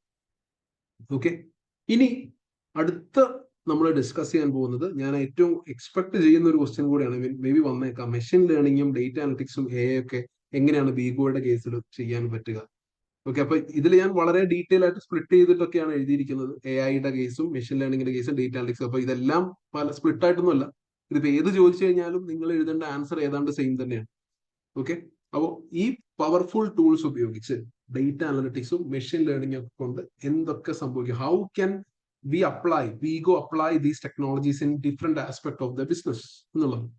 So first one, demand forecasting and dynamic pricing അല്ലെ, ഒന്ന് മനസ്സിലാക്കി എടുക്കാൻ ശ്രമിച്ചു. Demand prediction, machine learning models can analyse historical data. ഇത് AI വെച്ചും AI ഉണ്ട് കേട്ടോ ഇതില്, കാരണം ആർട്ടിഫിഷ്യൽ ഇന്റലിജൻസ് കൂടെ ഇതിൽ ഉപയോഗപ്പെടുത്തുന്നുണ്ടെന്നുള്ള മനസ്സിലാക്കി. ഞാനത് സെപ്പറേറ്റ് ആയിട്ട് എഴുതിയിട്ടുള്ളത്, ചിലപ്പോ ഇങ്ങനെ ചോദ്യം എങ്ങനെ വേണമെങ്കിലും വരാം. അപ്പം സെയിം ആൻസർ സെയിം ആണ്. ഓക്കെ, ഇനിയുള്ള പേജുകളൊക്കെ ഡിസ്കസ് ചെയ്യുന്ന കാര്യം മെഷീൻ ലേണിംഗ് ചോദിച്ചാലും ഡേറ്റ അനലിറ്റിക്സ് ചോദിച്ചാലും AI ചോദിച്ചു കഴിഞ്ഞാലൊക്കെ നിങ്ങൾക്ക് എഴുതാൻ പറ്റുന്നതായിരിക്കും. ഒന്ന്, നമുക്ക് demand forecasting. Say for example, രാവിലെ ഒരു 9-9:30 എന്നുള്ള ഒരു ഓഫീസ് ടൈമാണ്, ഓഫീസിലേക്ക് പോകുന്ന ഒരു റഷ് ഉള്ള ടൈമാണ്. ഈ സമയത്ത് നല്ലൊരു മഴ കൂടെ പെയ്ത് കഴിഞ്ഞാൽ, അതെ, അങ്ങനെ ഒരു വെതർ കണ്ടീഷൻ വന്നു കഴിഞ്ഞാൽ അപ്പോഴേക്കും ഡിമാൻഡ് ഭയങ്കരമായിട്ട് സർജ് ആവും. നമുക്ക് അറിയാവുന്ന ഡിമാൻഡ് ഭയങ്കരമായിട്ട് കൂടും. ഓക്കെ, ഇത് വെതർ അസസ് ചെയ്ത് അല്ലെ, മെഷീൻ ലേണിങ്ങിനെ കൊണ്ട് നടക്കുന്ന കാര്യം. മെഷീൻ ലേണിംഗ് എന്ന് പറഞ്ഞു കഴിഞ്ഞാൽ നമുക്ക് മെഷീൻ ലേണിങ്ങിലൂടെയും ഡാറ്റ അനലിറ്റിക്സിലൂടെയും ഇതിനു മുന്നേ മഴ പെയ്ത സമയത്തൊക്കെ ഇത് സംഭവിച്ചിട്ടുണ്ട്. അപ്പൊ ഇപ്പോഴും ഇത് സംഭവിക്കും എന്ന് പറഞ്ഞിട്ട് ഒരു പൊട്ടൻഷ്യൽ റെയിൻ ചാൻസസ് കണ്ടു കഴിഞ്ഞാൽ അതിനനുസരിച്ചുള്ള ഒരു ഇൻഫർമേഷൻ ഡ്രൈവേഴ്സിന് ഷെയർ ചെയ്ത് ഈ പറയുന്ന ഹോട്ട് ഏരിയാസിലൊക്കെ അല്ലെ നമുക്ക് നമ്മുടെ ഡ്രൈവേഴ്സ് എന്ന റിസോഴ്സിനെ കുറച്ചുകൂടെ എഫിഷ്യൻലി പല സിറ്റീസിലേക്കും ഏരിയാസിലേക്കും അലോക്കേറ്റ് ചെയ്യുക എന്നുള്ളത് പോസിബിൾ ആണ്. ഓക്കെ ഓക്കെ ഇനി അടുത്ത next one is dynamic pricing. Using real-time data analytics, BIGO can implement dynamic pricing models that adjust fares based on demand. Okay, say for example, maybe രാത്രി ഒരു 11 മണി 11:30 സമയം വളരെ റെയർ ആയിട്ടായിരിക്കും ചിലപ്പോൾ ആ സമയത്ത് ഒരു ഏതെങ്കിലും ഒരു കസ്റ്റമറെ പിക്ക് ചെയ്യാനൊക്കെ കിട്ടണമെന്നുള്ളൂ. അപ്പൊ ആ സമയത്ത് വേണമെങ്കിൽ വലിയ ഡിമാൻഡ് ഒന്നും ഇല്ല അല്ലെ, നമുക്ക് വേണമെങ്കിൽ ആ സമയത്ത് പ്രൈസ് വളരെ കുറച്ചിടാം അല്ലെ, നമ്മുടെ പ്രൈസ് ഭയങ്കരമായിട്ട് കുറച്ചിടാം എങ്ങനെയെങ്കിലും ഒരു ഡിമാൻഡ് ക്രിയേഷന്റെ ഭാഗമായിട്ട്. അപ്പൊ ആ രീതിയിൽ ഡിമാൻഡിന്റെ ഒക്കെ അടിസ്ഥാനപ്പെടുത്തി പ്രൈസ് കുറയ്ക്കുന്ന രീതിയിൽ ഓക്കെ അതിനെയാണ് ഡൈനാമിക് പ്രൈസിങ്. ഡൈനാമിക് പ്രൈസ് എന്ന് പറഞ്ഞാൽ പോയിന്റ് എയിൽ നിന്ന് പോയിന്റ് ബിയിലേക്ക് പോകുവാൻ 9:30 രാവിലെ 9 മണി 9:30 സമയത്ത് 300 രൂപയാണെങ്കിൽ രാത്രി 11 ആകുമ്പോൾ 150 രൂപ അല്ലെങ്കിൽ 100 രൂപ ഉണ്ടാവും. That's it. Okay same service but different price, അതിനെ ഡൈനാമിക് പ്രൈസിംഗ് എന്ന് പറയും. ഇനി അടുത്തൊരു ബെനിഫിറ്റ് മെഷീൻ ലേണിംഗ് ഒക്കെ കൊണ്ട് വന്നേക്കാവുന്ന അല്ലെങ്കിൽ ഡേറ്റ അനലിറ്റിക്സ് വന്നേക്കാവുന്ന അടുത്തൊരു optimal route calculation. Okay optimal route calculation ഒക്കെ കുറെയൊക്കെ നമ്മളുടെ ഗൂഗിൾ മാപ്സിലൊക്കെ തന്നെ നമ്മൾ ചെയ്യുന്ന ഫാസ്റ്റസ്റ്റ് റൂട്ട് അവൈലബിൾ എന്നൊക്കെ പറഞ്ഞ് എഴുതി വരാറില്ലേ, അത് തന്നെയാണ് സംഗതി. So machine learning algorithms can analyse real time traffic data, historical route performance and driver feedback to determine the most efficient route. Okay അതായത് നമ്മൾ തന്നെ ചില സമയത്ത് ഈ റോഡ് ക്ലോസ്ഡ് ആണ് എന്ന് നമ്മൾക്ക് ഗൂഗിൾ മാപ്സിൽ റിപ്പോർട്ട് ചെയ്യാൻ പറ്റും. നിങ്ങളൊക്കെ ചെയ്യുന്നുണ്ടാവും എന്ന് വിചാരിക്കുന്നു അല്ലെ, ഇവിടെ ഇപ്പൊ റോഡ് ക്ലോസ്ഡ് ആണെന്നുള്ള ഒരു ഇൻഫർമേഷൻ എനിക്ക് ഗൂഗിളിലേക്ക് പാസ് ചെയ്യാം, അങ്ങനെ ഒരു ഫീഡ്ബാക്ക് എനിക്ക് അങ്ങോട്ട് പാസ് ചെയ്യാം. അല്ലെങ്കിൽ അതിലെ സാറ്റലൈറ്റ് നോക്കുന്ന സമയത്ത് അതിലെ ട്രാഫിക് ഒന്നും പോകുന്നില്ല, വണ്ടികളൊന്നും പോകുന്നില്ലെങ്കിൽ അതിൽ നിന്ന് ഓട്ടോമാറ്റിക്കലി മനസ്സിലാവും ആ ഒരു റോഡ് ക്ലോസ്ഡ് ആണ്, മറ്റൊരു ഓൾട്ടർനേറ്റീവ് റൂട്ട് പ്രൊവൈഡ് ചെയ്യുന്ന രീതിയിൽ. അപ്പോൾ ഇതൊക്കെ മെഷീൻ ലേണിംഗിലൂടെയും ഡേറ്റ അനലിറ്റിക്സിലൂടെയൊക്കെ പോസിബിൾ ആണെന്നുള്ളത്. പിന്നെ അടുത്ത predictive traffic management. Machine learning can predict traffic congestion and suggest alternative routes. അതായത് too much of vehicles going through the same area will definitely make that particular area congested എന്നുള്ളത് നേരത്തെ മനസ്സിലാക്കാൻ പറ്റും. Predictive ആണ്, predictive എന്ന് പറഞ്ഞാൽ അല്ലെ ഇത് നമുക്ക് പ്രെഡിക്റ്റ് ചെയ്യാൻ പറ്റുന്നുള്ളത്. അപ്പോൾ അതിനനുസരിച്ച് ഓൾട്ടർനേറ്റീവ് റൂട്ട്സ് നമ്മളൊരു ട്രാഫിക്കിൽ ചെന്ന് പെടുമ്പോഴാണ് അല്ലെ അത് മാറിയിട്ട് ഇവിടെ പോയി കഴിഞ്ഞാൽ സ്റ്റക്ക് ആവാനുള്ള ഒരു സാധ്യതയുണ്ട് കേട്ടോ എന്നുള്ള ഒരു ഇൻഫർമേഷൻ ഡ്രൈവേഴ്സിന് കിട്ടുന്ന ഒരു അവസ്ഥ കറന്റ് ബിഗോയ്ക്കില്ല. അപ്പൊ ആ രീതിയിലേക്ക് നമ്മൾക്ക് ടെക്നോളജി അല്ലെങ്കിൽ മെഷീൻ ലേണിംഗിലൂടെയും ഡേറ്റ അനലിറ്റിക്സ് ഒക്കെ ഉപയോഗിച്ച് AI ഒക്കെ ഉപയോഗിച്ച് നമുക്ക് ആ ബെനിഫിറ്റ്സ് എടുക്കാം. Next one customer segmentation and personalisation. നമ്മൾ ലാസ്റ്റ് ക്ലാസ്സിൽ എപ്പോഴും ഡിസ്കസ് ചെയ്തിട്ടുണ്ടായിരുന്നു. കസ്റ്റമർ സെഗ്മെന്റേഷൻ ഒപ്റ്റിമയുടെ ക്വസ്റ്റ്യൻ ചെയ്തുകൊണ്ടിരുന്ന പോലെ മെഷീൻ ലേണിംഗും ഡേറ്റ അനലിറ്റിക്സ് AI ഒക്കെ ഉപയോഗിച്ച് നമ്മുടെ കസ്റ്റമേഴ്സിന്റെ ഏജിന്റെ അടിസ്ഥാനത്തിലോ ജെൻഡറിന്റെ അടിസ്ഥാനത്തിലോ അല്ലെങ്കിൽ അവരുടെ ബിഹേവിയർ പ്രിഫറൻസ് ഡെമോഗ്രാഫിക്സിന്റെ ഒക്കെ അടിസ്ഥാനത്തിൽ അവരെ പല കാറ്റഗറീസ് ആക്കാം. പല കാറ്റഗറീസ് ആക്കി പേഴ്സണലൈസ്ഡ് ആയിട്ടുള്ള റെക്കമെൻഡേഷൻ കൊടുക്കാം, പ്രൊമോഷൻസ് കൊടുക്കാം, അല്ലെങ്കിൽ എന്തെങ്കിലും സ്പെഷ്യൽ നോട്ടിഫിക്കേഷൻസ് കൊടുക്കാം. ഓക്കെ ഇപ്പോ say for example women's day എന്ന് പറയുന്ന ഒരു ദിവസം ഒരു 50% ഓഫ് ജസ്റ്റ് ഫോർ വിമൻ എന്നുള്ള ഒരു കാര്യം എല്ലാവരുടെ ആപ്പിലേക്ക് നോട്ടിഫിക്കേഷൻ പോകേണ്ട കാര്യമില്ല, മനസ്സിലായില്ലേ? ലൈക്ക് വൈസ് അല്ലെങ്കിൽ എന്തെങ്കിലും ഒരു ഓഫർ കോഡോ കാര്യങ്ങളൊക്കെ എല്ലാ ആപ്പിലേക്കും അത് കൊടുക്കേണ്ട കാര്യമില്ല. ഓക്കെ നമ്മുടെ റൈഡിങ് ഹിസ്റ്ററി ഒക്കെ നോക്കിയിട്ട് ചിലപ്പോൾ അങ്ങനത്തെ ഓഫേഴ്സ് ഒക്കെ വരുന്നതൊക്കെ ഇതിൽ വരുന്നതാണ്. ഇനി then driver matching and retention, driver customer matching. Machine learning models can improve the process of matching drivers with customer by considering factors like driver proximity, customer preferences and driver ratings. നിങ്ങൾക്കറിയാം നമ്മൾ ചില ടാക്സിയിൽ കയറുന്ന സമയത്ത് drivers ഒത്തിരി സംസാരിക്കുന്ന ആളുകളായിരിക്കും, ചിലരൊന്നും സംസാരിക്കില്ല അല്ലെ. അപ്പോ നമ്മളുടെ പ്രിഫറൻസസ് നമ്മളോട് ചോദിച്ചിട്ട് അതിനനുസരിച്ചുള്ള ഒരു ഡ്രൈവർ കസ്റ്റമർ മാച്ചിങ് എന്നുള്ളത് ഡേറ്റ അനലിറ്റിക്സിലൂടെ മെഷീൻ ലേണിംഗിലൂടെ ഒക്കെ പോസിബിൾ ആണ്. Okay similarly driver retention by analysing driver data BIGO can identify the trends and factors that affect driver retention. This allows company to implement strategies to improve driver satisfaction and reduce turnover. Currently driver satisfaction rate ഭയങ്കരമായിട്ട് കുറഞ്ഞു പോകും. അപ്പോൾ ഈ data analytics ഉപയോഗിച്ച് നമുക്കൊരു specifically ഒരു data collection കിട്ടും. എപ്പോഴാണ് ഒരു ഡ്രൈവർ നമ്മുടെ ഒരു ആപ്ലിക്കേഷൻ നമ്മുടെ BIGO എന്ന് പറയുന്ന മൊബൈൽ ആപ്പ് യൂസ് ചെയ്യാൻ നിർത്തുന്നത് എന്നുള്ള ഡേറ്റ ആ ഒരു പോയിന്റ് ഓഫ് ടൈം മനസ്സിലാക്കി ആ സമയത്തെ കാര്യങ്ങളൊക്കെ അനലൈസ് ചെയ്ത് what might be the reason drivers are leaving yes എന്നുള്ളത് കണ്ടെത്തി അതിനൊരു സൊല്യൂഷൻ കൊടുക്കാൻ നോക്കുക. So that we can reduce the driver turnover. ഇനി അടുത്തത് safety and security enhancements. Machine learning models can assess the risk of incidents during ride by analyzing factors such as location, time of day, and previous incidents. നമ്മുടെ history നോക്കിയിട്ട് ഈ ഒരു particular റോഡിൽ തെറ്റിന് കൂടുതൽ സാധ്യതയുണ്ട്, അല്ലെങ്കിൽ അല്ലെ ഇത് വളരെ ഇങ്ങനെ ഒരു സമയമാണ്, ടൈം ഓഫ് ദ ഡേയും ലൊക്കേഷനൊക്കെ അസസ് ചെയ്തുകൊണ്ട് ഓൾട്ടർനേറ്റീവ് അല്ലെ. അപ്പൊ അതൊരു ബേസിക്കലി റിസ്ക് പ്രിഡിക്ഷൻ എന്നുള്ളത്, അല്ലെങ്കിൽ അതിനനുസരിച്ച് ഒരു സേഫ്റ്റി ഇഷ്യൂസ് അല്ലെങ്കിൽ ഒരു ഇതൊക്കെ പ്രിവെന്റ് ചെയ്യുന്ന, സേഫ്റ്റി കൂട്ടാൻ വേണ്ടി ഇതൊക്കെ പ്രിവെന്റ് ചെയ്യുന്ന പ്രിവെന്റീവ് മെഷേഴ്സ് ആയിട്ട് ചെയ്യാൻ പറ്റുന്ന കാര്യങ്ങളാണ്. Fraud detection. Machine learning algorithms can detect unusual patterns in transactions, ride request, or driver behavior, flagging potential fraud. Data analytics can help track and investigate these anomalies, ensuring platform security. നമ്മൾ ചിലരൊക്കെ ഈ സ്വിഗ്ഗി സൊമാറ്റോ ഒക്കെ use ചെയ്യുന്ന സമയത്ത് ഇങ്ങനെ ചെയ്തുകൊണ്ടിരുന്ന ഒരു കാര്യം ഉണ്ടായിരുന്നു. അതിന്റെ ഇനീഷ്യൽ ഫേസിൽ കേട്ടോ, ഒരു 2018 സമയത്ത്, അതായത് ഫുഡ് ഓർഡർ ചെയ്യും, എന്നിട്ട് ഫുഡിന്റെ ഫോട്ടോ എടുക്കും, ഇത് പ്രശ്നമാണ്, ഫുഡ് സ്റ്റെയിൽ ഫുഡാണ് അല്ലെങ്കിൽ ബേൺ ഫുഡാണ് എന്ന് പറഞ്ഞ് കമന്റ് കൊടുക്കും, കൂപ്പൺ മേടിക്കും. അപ്പൊ ഇനീഷ്യലി ഒക്കെ ആരെന്ത് ഫോട്ടോ അയച്ചു കഴിഞ്ഞാലും, ഒരു സെൽഫി എടുത്ത് അയച്ചു കഴിഞ്ഞാൽ പോലും എന്താ പറയാ, റീഫണ്ട് വരുന്ന ഒരു സിറ്റുവേഷൻ ഉള്ള ഒരു കാലഘട്ടം ഉണ്ടായിരുന്നു. ബേസിക്കലി അത് അവർ സ്റ്റോപ്പ് ചെയ്തത്, അല്ലെങ്കിൽ കമ്പനിക്ക് അത് ഭയങ്കര ലോസ് അല്ലേ, വീണ്ടും വീണ്ടും ഫുഡ് കൊടുക്കുക അല്ലെങ്കിൽ കൂപ്പൺ തിരിച്ചു കൊടുക്കുക, റീഫണ്ട് കൊടുക്കുക എന്നുള്ളത് ലോസ് ആയിട്ടുള്ള കാര്യം. അപ്പൊ അതുകൊണ്ട് ഡേറ്റ അനലിറ്റിക്സ് വെച്ചിട്ടാണ് ഇത് ട്രാക്ക് ചെയ്യുന്നത്. സെയിം ഒരു സിംഗിൾ കസ്റ്റമർ മൾട്ടിപ്പിൾ ടൈംസ് ഒരേ കാര്യം, ഇത് എപ്പോഴൊക്കെ അയാൾ ഓർഡർ ചെയ്ത് കഴിഞ്ഞാലും ഈ കാര്യം അയാൾ ഇങ്ങനെ ഒരു റീഫണ്ട് വേണം എന്ന് പറഞ്ഞിട്ടുള്ള കസ്റ്റമർ ഫീഡ്ബാക്കിൽ ഒന്ന് സംസാരിക്കാൻ, അല്ലെ ചാറ്റിൽ ഒന്ന് സംസാരിക്കണം. സോ അങ്ങനെയുള്ള ആ ഒരു മെഷീൻ ലേണിംഗ് വെച്ചിട്ട് ഇവരുടെ ഹിസ്റ്ററി ഒക്കെ നോക്കിയിട്ട് നമുക്ക് അങ്ങനെയുള്ള ഫ്രോഡ് ഡിറ്റക്ഷൻസ് ഒക്കെ പെട്ടെന്ന് ഐഡന്റിഫൈ ചെയ്യും. Then customer support and experience. നമുക്കറിയാം ഇപ്പൊ മിക്ക വെബ്സൈറ്റിൽ ചെന്ന് കഴിഞ്ഞാൽ നമ്മളോട് how can I help you today എന്ന് പറഞ്ഞ ചാറ്റ് ബോട്ടുകളാണ്. അതിൽ AI ഉണ്ട് കേട്ടോ, അതിൽ നമ്മൾ AI കൂടെ സംസാരിക്കുന്ന സമയത്ത് അല്ലെ, ചാറ്റ് ബോട്ട്സിന് നമ്മളുടെ കസ്റ്റമർ ക്വറീസ് ഒക്കെ വളരെ ഇൻഡിവിജ്വലൈസ്ഡ് ആയിട്ട് റിപ്ലൈസ് തരാൻ ഇന്ന് പറ്റുന്നുണ്ട്. And ML models can analyze customer feedback and ratings to gauge sentiments, while data analytics can visualize trends in customer satisfaction. Okay, മുകളിൽ കാണുന്ന ഗ്രാഫുകളൊക്കെ ബേസിക്കലി ഡേറ്റ അനലിറ്റിക്സിന്റെ ഒരു ഔട്ട്പുട്ട് ആയിട്ട് നമുക്ക് വേണമെങ്കിൽ പറയാം. ഓക്കെ, അപ്പോ ഞാൻ നേരത്തെ ഇന്നലെ ഡിസ്കസ് ചെയ്ത സമയത്ത് പറഞ്ഞിട്ടുണ്ടായിരുന്നു, സോഷ്യൽ മീഡിയാസിലെ നമ്മളുടെ കമന്റ്സിലുള്ള എൻഗേജ്മെന്റ് അല്ലെങ്കിൽ നമ്മളുടെ ഷെയർസ് ഒക്കെ കുറയാണ്, നമ്മുടെ കമന്റ്സ് ഒക്കെ കുറയുന്ന സമയത്ത് ബേസിക്കലി കസ്റ്റമർ എൻഗേജ്മെന്റ് കുറഞ്ഞു, ബീഗോ എന്ന കമ്പനിയോടുള്ള കസ്റ്റമർ പെർസെപ്ഷൻ കുറഞ്ഞു എന്നുള്ള രീതിയിൽ. അപ്പൊ ആ രീതിയിൽ ഒരു സെന്റിമെന്റൽ അനാലിസിസും കാര്യങ്ങളൊക്കെ മെഷീൻ ലേണിംഗിലൂടെ പോസിബിൾ ആണ്. Next one, operational efficiency and maintenance. Predictive maintenance, machine learning and data analytics for micro mobility services. Machine learning models can predict when maintenance is needed based on usage data.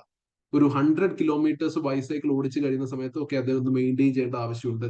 അപ്പോൾ ഓരോ docking സ്റ്റേഷനിലും ഇത്ര vehicles ആവുന്ന സമയത്ത് maintain ചെയ്യുന്നതായിരിക്കും കമ്പനിയെ സംബന്ധിച്ച് ചിലപ്പോൾ വളരെ ഫീസിബിൾ ആയിട്ടുള്ള കാര്യം. ഇതൊക്കെ നമുക്ക് ആ ഡേറ്റ എടുത്ത് വെച്ചിട്ട് നമുക്ക് പ്രിഡിക്ട് ചെയ്യാം, ഇപ്പൊ മെയിൻ്റെനൻസ് ആവശ്യമാണ് അല്ലെങ്കിൽ മെയിൻ്റെനൻസ് ചെയ്യാൻ സമയമായിരുന്നു, അല്ലെ. അതല്ലാതെ പണ്ട് എങ്ങനെ ചെയ്തുകൊണ്ടിരുന്നത്, ഒരു പെർട്ടിക്കുലർ ടൈം പീരീഡ് കഴിയുമ്പോൾ ഓക്കെ സൈക്കിളൊക്കെ ഒന്ന് നന്നാക്കിയേക്കാം എന്ന് വിചാരിച്ച് പോകുന്നത് മാറിയിട്ട് ഓരോ സൈക്കിളും എത്ര കിലോമീറ്റേഴ്സ് റൈഡ് ചെയ്യുന്നു എന്നുള്ള ഡേറ്റ കളക്ട് ചെയ്യുന്നത് വഴി നമുക്കിത് പോസിബിൾ.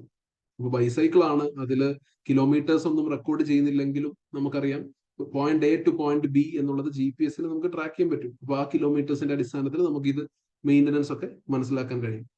ഓക്കെ, അതേപോലെ they can optimize the management of lease vehicle used by drivers, ensuring cost effective and efficient fleet operation. Okay, അതായത് ഡ്രൈവേഴ്സ് ഉപയോഗിക്കുന്ന ലീസ്ഡ് വെഹിക്കിൾ ചിലപ്പോൾ തീരെ വലിയ ഡിമാൻഡ് ഒന്നും ഇല്ലാത്ത സമയമാണെന്നുണ്ടെങ്കിൽ ഡ്രൈവേഴ്സിന് സജഷൻ വരും, നിങ്ങൾ ഇത്രയും ഒരു കോസ്റ്റ് കൊടുത്ത് ഇത്ര ഈ ഒരു ലീസ് വെഹിക്കിൾ എടുത്തിട്ട് വലിയ കാര്യമൊന്നും ഇല്ല എന്നുള്ള അങ്ങനെയുള്ള ഇൻസൈറ്റ്സും കാര്യങ്ങളൊക്കെ ഡ്രൈവേഴ്സിന് കൊടുക്കുന്ന രീതിയിൽ ML അൽഗോരിതം ഡെവലപ്പ് ചെയ്യാം. Then marketing and customer acquisition, ഞാൻ ഇത് ഓൾറെഡി ഡിസ്കസ് ചെയ്താണ്. പേഴ്സണലൈസ്ഡ് ആയിട്ടുള്ള ആപ്പ് നോട്ടിഫിക്കേഷൻസും കാര്യങ്ങളും വരാം, അല്ലെ, നേരത്തെ പറഞ്ഞ കസ്റ്റമർ സെഗ്മെന്റേഷൻ ഒക്കെ വഴി. Okay, and then next one is customer churn prediction. Customer churn prediction എന്താണെന്ന് വെച്ച് കഴിഞ്ഞാൽ the machine learning can identify customers at risk of leaving platform by analyzing their usage pattern. തൊട്ട് മുന്നേ ഞാൻ ഡ്രൈവേഴ്സിന്റെ കാര്യം പറഞ്ഞിട്ടുണ്ടായിരുന്നു. നമ്മളൊരു ആപ്ലിക്കേഷൻ സ്ഥിരമായിട്ട് ഉപയോഗിക്കുന്നത് അത് നിർത്തി കഴിഞ്ഞാൽ അത് ഓട്ടോമാറ്റിക്കലി ഇത് മനസ്സിലാക്കാൻ കഴിയും. അതിന്റെ ഏറ്റവും സിമ്പിൾ എക്സാമ്പിൾ ആണ്, നിങ്ങൾ ഡുവോലിംഗോ എന്നൊക്കെ പറയുന്ന ആപ്പ് യൂസ് ചെയ്യാത്തവരില്ല, എല്ലാവരും യൂസ് ചെയ്യുന്നുണ്ടാവും. ഇത് കണ്ടിന്യൂസ്ലി നമ്മൾ ഉപയോഗിച്ചുകൊണ്ടിരുന്ന എല്ലാ ദിവസവും ഒരു തവണയെങ്കിലും ഓപ്പൺ ചെയ്ത് കഴിഞ്ഞാൽ സ്ട്രീക്സും കാര്യങ്ങളൊക്കെ ഇങ്ങനെ ഇല്ലേ, നമ്മളെ അപ്രീഷിയേറ്റ് ചെയ്യുന്ന രീതിയിലുള്ള നോട്ടിഫിക്കേഷൻസും കാര്യങ്ങളൊക്കെ വന്ന് നമുക്കൊരു മോട്ടിവേഷൻ തരും. നമ്മളൊരു 4-5 ദിവസം ഇത് ഉപയോഗിക്കാതിരുന്നു കഴിഞ്ഞാൽ ഉടനെ കാണും Duo's bored without you, please come back എന്നൊക്കെ പറഞ്ഞിട്ടുള്ള നോട്ടിഫിക്കേഷൻസ് ആണ്. ഓക്കെ, അപ്പൊ നമ്മുടെ യൂസേജ് പാറ്റേൺസ് എന്നുള്ളത് വളരെ ഈസിലി ട്രാക്ക് ചെയ്യാൻ പറ്റുന്ന കാര്യം. അപ്പൊ അതിനനുസരിച്ച് നമ്മളുടെ നമ്മളെ ഇവിടെ പിടിച്ചു നിർത്തുവാനുള്ള റിട്ടൻഷൻ സ്ട്രാറ്റജീസും കാര്യങ്ങളൊക്കെ പ്ലാൻ ചെയ്യും. ഞാൻ ഡൂലിംഗോന്റെ എക്സാമ്പിൾ ആണ് പറഞ്ഞെങ്കിൽ you can directly match that to Bego. And last one, financial performing revenue analysis ഒക്കെ ചെയ്ത് അതിന്റെ അടിസ്ഥാനത്തിൽ റവന്യൂ ഫോർകാസ്റ്റ്. ഇതിപ്പോ വളരെ സിമ്പിൾ ആയിട്ട് നമുക്ക് തന്നെ ഗ്രാഫ് കാണുമ്പോൾ ഫോർകാസ്റ്റ് ചെയ്യാൻ പറ്റുന്നുണ്ടെങ്കിൽ അത് ഡേറ്റ അനലിറ്റിക്സ് തന്നൊരു ഔട്ട്പുട്ട് ആണ് ആ ചാർട്ട് എന്നുള്ളത്, അല്ലെ? അതിലൊരു ഗ്രാഫ് വരച്ച് നമുക്ക് തന്നെ ട്രെൻഡ് അനാലിസിസ് ഒക്കെ ഉപയോഗിച്ച് ഹിസ്റ്റോറിക്കൽ ട്രെൻഡ് അനാലിസിസ് ഉപയോഗിച്ച് അടുത്ത വർഷം എത്ര റവന്യൂ ഏതാണ്ട് എനിക്ക് അച്ചീവ് ചെയ്യാൻ പറ്റുന്നുള്ളൊരു ഫോർകാസ്റ്റ് ഡേറ്റ അനാലിസിസിലൂടെ നമുക്ക് കിട്ടും. Similarly cost saving opportunities such as optimizing driver payments, reducing marketing spend, അല്ലെങ്കിൽ ഓപ്പറേഷണൽ എഫിഷ്യൻസി കൂട്ടിക്കൊണ്ടൊക്കെ കോസ്റ്റ് കുറയ്ക്കാനൊക്കെ ഡേറ്റ അനാലിസിസ് ഹെൽപ്ഫുൾ ആണ്. ഓക്കെ, അത് എങ്ങനെയാണെന്ന് ചോദിച്ചു കഴിഞ്ഞാൽ നേരത്തെ ഞാൻ നിങ്ങളുടെ അടുത്ത് പറഞ്ഞിട്ടുണ്ടായിരുന്നു, ഒരു ദിവസം തന്നെ കംപ്ലീറ്റ് ചെയ്യുന്ന റൈഡ്സിന്റെ നമ്പർ കൂട്ടാന്ന് പറഞ്ഞിട്ടുണ്ടായിരുന്നില്ലേ, അല്ലെ? അപ്പോ ഡിമാൻഡ് വരാൻ സാധ്യതയുള്ള ലൊക്കേഷൻസ് ഡ്രൈവേഴ്സിന് സജസ്റ്റ് ചെയ്യുന്നത് വഴി അവർ അത്രയും ടൈം സേവ് ചെയ്ത്, അതൊക്കെയാണ് ഓപ്പറേഷൻ എഫിഷ്യൻസിയിൽ പറയുന്നത്. ഓക്കെ, സെയിം കാര്യങ്ങൾ തന്നെയാണ് AI ഉപയോഗിച്ചിട്ടുള്ള കാര്യം പറയുന്നത്.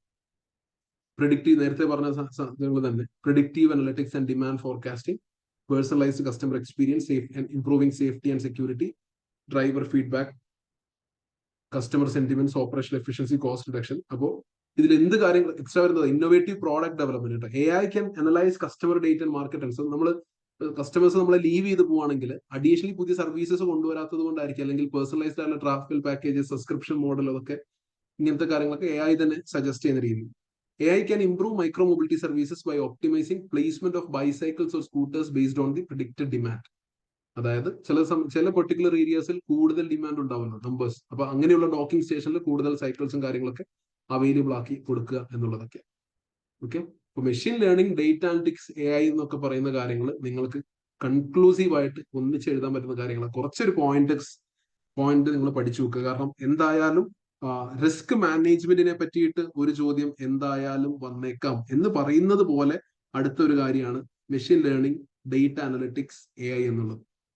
ഓക്കെ, അപ്പൊ അതുകൊണ്ട് ഈ കാര്യങ്ങൾ കുറച്ച് ഫോക്കസ് ചെയ്ത് തന്നെ പഠിക്കുക. ബാക്കി പെസ്റ്റലും പോർട്ടസ് ഫൈഫോസ് ഒക്കെ നിങ്ങൾക്ക് ആ മോഡൽസ് ഒന്നും അപ്ലൈ ചെയ്തില്ലെങ്കിലും ജനറൽ ആയിട്ട് റിക്വയർമെന്റിലേക്ക് അഡ്രസ് ചെയ്യാൻ കഴിയും. ഓക്കെ, സോ ഈ കാര്യങ്ങളൊക്കെ ശ്രദ്ധിക്കുക. സോ ഇത്രയും കാര്യങ്ങളാണ് നമ്മൾ പ്രിസീനിൽ ഡോക്യുമെന്റുമായിട്ട് അസോസിയേറ്റ് ചെയ്ത് നമ്മൾ ഡിസ്കസ് ചെയ്തത്. And I hope the 3 days, കഴിഞ്ഞ 3 ദിവസങ്ങളായിട്ട് നമ്മൾ പ്രിസീന്റെ കാര്യങ്ങളൊക്കെ ഒരു അനാലിസിസ്, ഈ ഒരു ഡോക്യുമെന്റ് പ്രിപ്പയർ ചെയ്ത് ആ ഡോക്യുമെന്റ് നിങ്ങൾക്ക് ഓൾറെഡി വായിക്കാൻ ഒരു 1 week സമയം തന്നതിന് ശേഷമാണ് നമ്മൾ ഈ ഒരു പ്രിപ്പറേഷൻ, ഈ ഒരു ലൈവ്സ് ക്ലാസ്സസും കാര്യങ്ങളൊക്കെ വന്നത്. അപ്പോൾ മേ ബി നിങ്ങൾ വായിച്ചപ്പോൾ മനസ്സിലായ കാര്യങ്ങൾ തന്നെ ആയിരിക്കാം, അല്ലെങ്കിൽ പ്ലസ് എന്തെങ്കിലുമൊക്കെ കിട്ടിയിട്ടുണ്ടാവാം. ഓക്കെ, വാട്ട് എവർ ബി, നമ്മൾ ഏറ്റവും ബെസ്റ്റ് ആയിട്ട് തന്നെ പ്രിസീൻ എക്സ്പ്ലനേഷൻ കാര്യങ്ങളൊക്കെ കഴിഞ്ഞു. എല്ലാവരും ഒന്ന് കമന്റ് ചെയ്യുക, ലൈക്ക് എന്തെങ്കിലുമൊക്കെ ഒരു അഡീഷൻ നിങ്ങൾക്ക് കിട്ടിയിട്ടുണ്ടോ, ലൈക്ക് എനിക്കൊന്ന് അറിയാൻ വേണ്ടിയിട്ടാണ്. ഓക്കെ, നിങ്ങൾക്ക് എന്തെങ്കിലും ഒരു എക്സ്ട്രാ കിട്ടിയതുപോലെ ഫീൽ ഉണ്ടോ, അല്ലെങ്കിൽ എക്സ്ട്രാ കുറെ പോയിന്റ്സ് നിങ്ങൾ, അതായത് ഈ ഡോക്യുമെന്റ് ഞാൻ ഓൾറെഡി ഷെയർഡ് ആയിരുന്നു നിങ്ങൾക്ക്, അല്ലെ? ഓൾറെഡി ഷെയർഡ് ആയിരുന്നു. അപ്പൊ അതിനുശേഷം ഈ ലൈവ് സെഷൻസ് അറ്റൻഡ് ചെയ്തത് കൊണ്ട് എന്തെങ്കിലുമൊക്കെ ബെനിഫിറ്റ്സ് ആയിട്ടുണ്ടെങ്കിൽ പ്ലീസ് ഒന്ന് കമന്റ് ചെയ്യാനുള്ള ഒരു സമയമാണ്. ഓക്കെ, പ്ലസ് എന്തെങ്കിലും ഫെർദർ ഡൗട്ട്സ് ഉണ്ടെങ്കിൽ നമുക്ക് കണക്ട് ചെയ്യാം. ഓക്കെ, ന്യൂമറിക്കൽ ക്വസ്റ്റ്യൻസ് എക്സ്പെക്ട് ചെയ്യണം. Very good question. Numerical questions expect ചെയ്യാം, പക്ഷെ ശ്രദ്ധിക്കുക, നമ്മളോട് ചോദിക്കാവുന്ന ന്യൂമറിക്കൽ ക്വസ്റ്റ്യൻ, ഇപ്പൊ നമ്മൾ മൈക്രോ മൊബിലിറ്റിയും അതേപോലെ ബിസിനസ് സർവീസസും ആണ് നമ്മൾ കറന്റ്ലി ഉള്ള എക്സ്ട്രാ അഡീഷണലി വന്ന 2 സർവീസസ്. റൈഡ് ഷെയറിങ്ങും റൈഡ് ഹെയിലിംഗും നമുക്ക് നേരത്തെ ഉണ്ടായിരുന്നു. അപ്പൊ ഇതിന്റെ കൂടെ മേ ബി മറ്റ് TNCസിനൊക്കെ ഉണ്ടായിരുന്ന ഒരു സർവീസ് പറയുന്നുണ്ടായിരുന്നു, കസ്റ്റമർ റെന്റൽ. നമുക്ക് ഉണ്ടായിരുന്നില്ല, അല്ലെ? അപ്പൊ അങ്ങനെ ഒരു ബിസിനസ് ഞാൻ തുടങ്ങാൻ പോവുകയാണ്, ബീഗോ സ്റ്റാർട്ട് ചെയ്യാൻ പോവാണ്. ഓക്കെ, അതിന്റെ ഒരു പ്രൊപ്പോസലോ കാര്യങ്ങളോ തന്നിട്ടുണ്ട്. അപ്പൊ ആ പ്രൊപ്പോസൽ നമ്മൾ ഇതിനു മുന്നേയുള്ള ക്വസ്റ്റ്യൻസിലൊക്കെ കണ്ടില്ല, അങ്ങനെ ഒരു പ്രൊപ്പോസൽ, അതിനെ പറ്റിയിട്ടൊക്കെ. അപ്പൊ അങ്ങനെ വരുന്ന സമയത്ത് അതിൽ ചിലപ്പോൾ നമ്പേഴ്സ് ഒക്കെ ഇൻവോൾവ് ആയിരിക്കാം. ചിലപ്പോൾ ഓൾറെഡി നമ്മുടെ finance director, chief financial officer ഒരു NPV ഒക്കെ ഓൾറെഡി കാൽക്കുലേറ്റ് ചെയ്ത് വെച്ചിട്ടുണ്ടാവും. ഓക്കെ, സോ അപ്പൊ നമ്മൾ അങ്ങനെയാണ് ന്യൂമറിക്കൽസ് വരിക, അല്ലാതെ ന്യൂമറിക്കൽസ് തന്നെ ഇങ്ങോട്ട് എഴുതി വെക്കാൻ എന്നുള്ള രീതിയിൽ വരില്ല. ഓക്കെ, അതാണ് numerical sense. So get ready, നിങ്ങൾ എന്ത് വന്നാലും എഴുതാൻ റെഡി ആയിട്ടിരിക്കുക. നമ്മൾ ഇതിനു മുന്നേ പ്രാക്ടീസ് ചെയ്ത ക്ലാസ്സിൽ പ്രാക്ടീസ് ചെയ്ത ക്വസ്റ്റ്യൻസിലൊക്കെ തന്നെ ഒപ്റ്റിമ ആയിക്കോട്ടെ, ഡൂൾസ് ആയിക്കോട്ടെ, കൊഫോൾ കൺസ്ട്രക്ഷൻ ആയിക്കോട്ടെ, ഇതിലൊക്കെ നമ്പേഴ്സ് ഇൻവോൾവ് ആയിട്ടുള്ള സിറ്റുവേഷൻ ഉണ്ടായിരുന്നു. ലിമിറ്റിംഗ് ഫാക്ടർ അനാലിസിസ് ചോദിച്ച ക്വസ്റ്റ്യൻ ഉണ്ടായിരുന്നു ഡൂൾസിന്റെ കേസിൽ, അല്ലെ? അതേപോലെ NCCP-യുടെ കേസിൽ ഒരു NPV സൈഡ് പറയുന്നുണ്ടായിരുന്നു.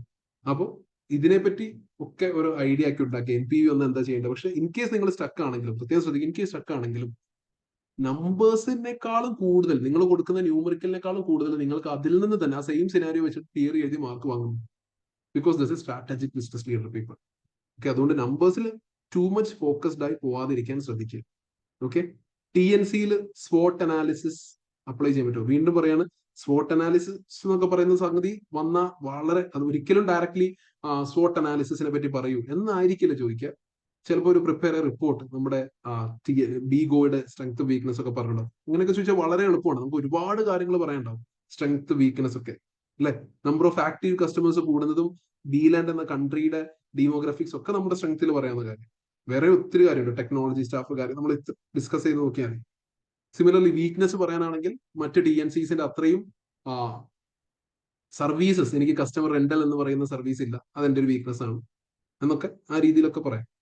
ഓക്കെ, പിന്നെ നമ്മൾ ലേറ്റസ്റ്റ് ആയിട്ട് കുറെ ഡെവലപ്മെന്റ്സ് പറഞ്ഞിട്ടുണ്ട്. അതൊക്കെ അതിൽ എത്രത്തോളമാണ് നമ്മൾ ഉപയോഗിക്കുന്നുള്ളത് നമുക്കറിയില്ല. അതൊക്കെ ബാക്കിയുള്ള എക്സിബിറ്റ്സ് കൂടെ വന്നാൽ അറിയത്തുള്ളൂ. ഓക്കെ,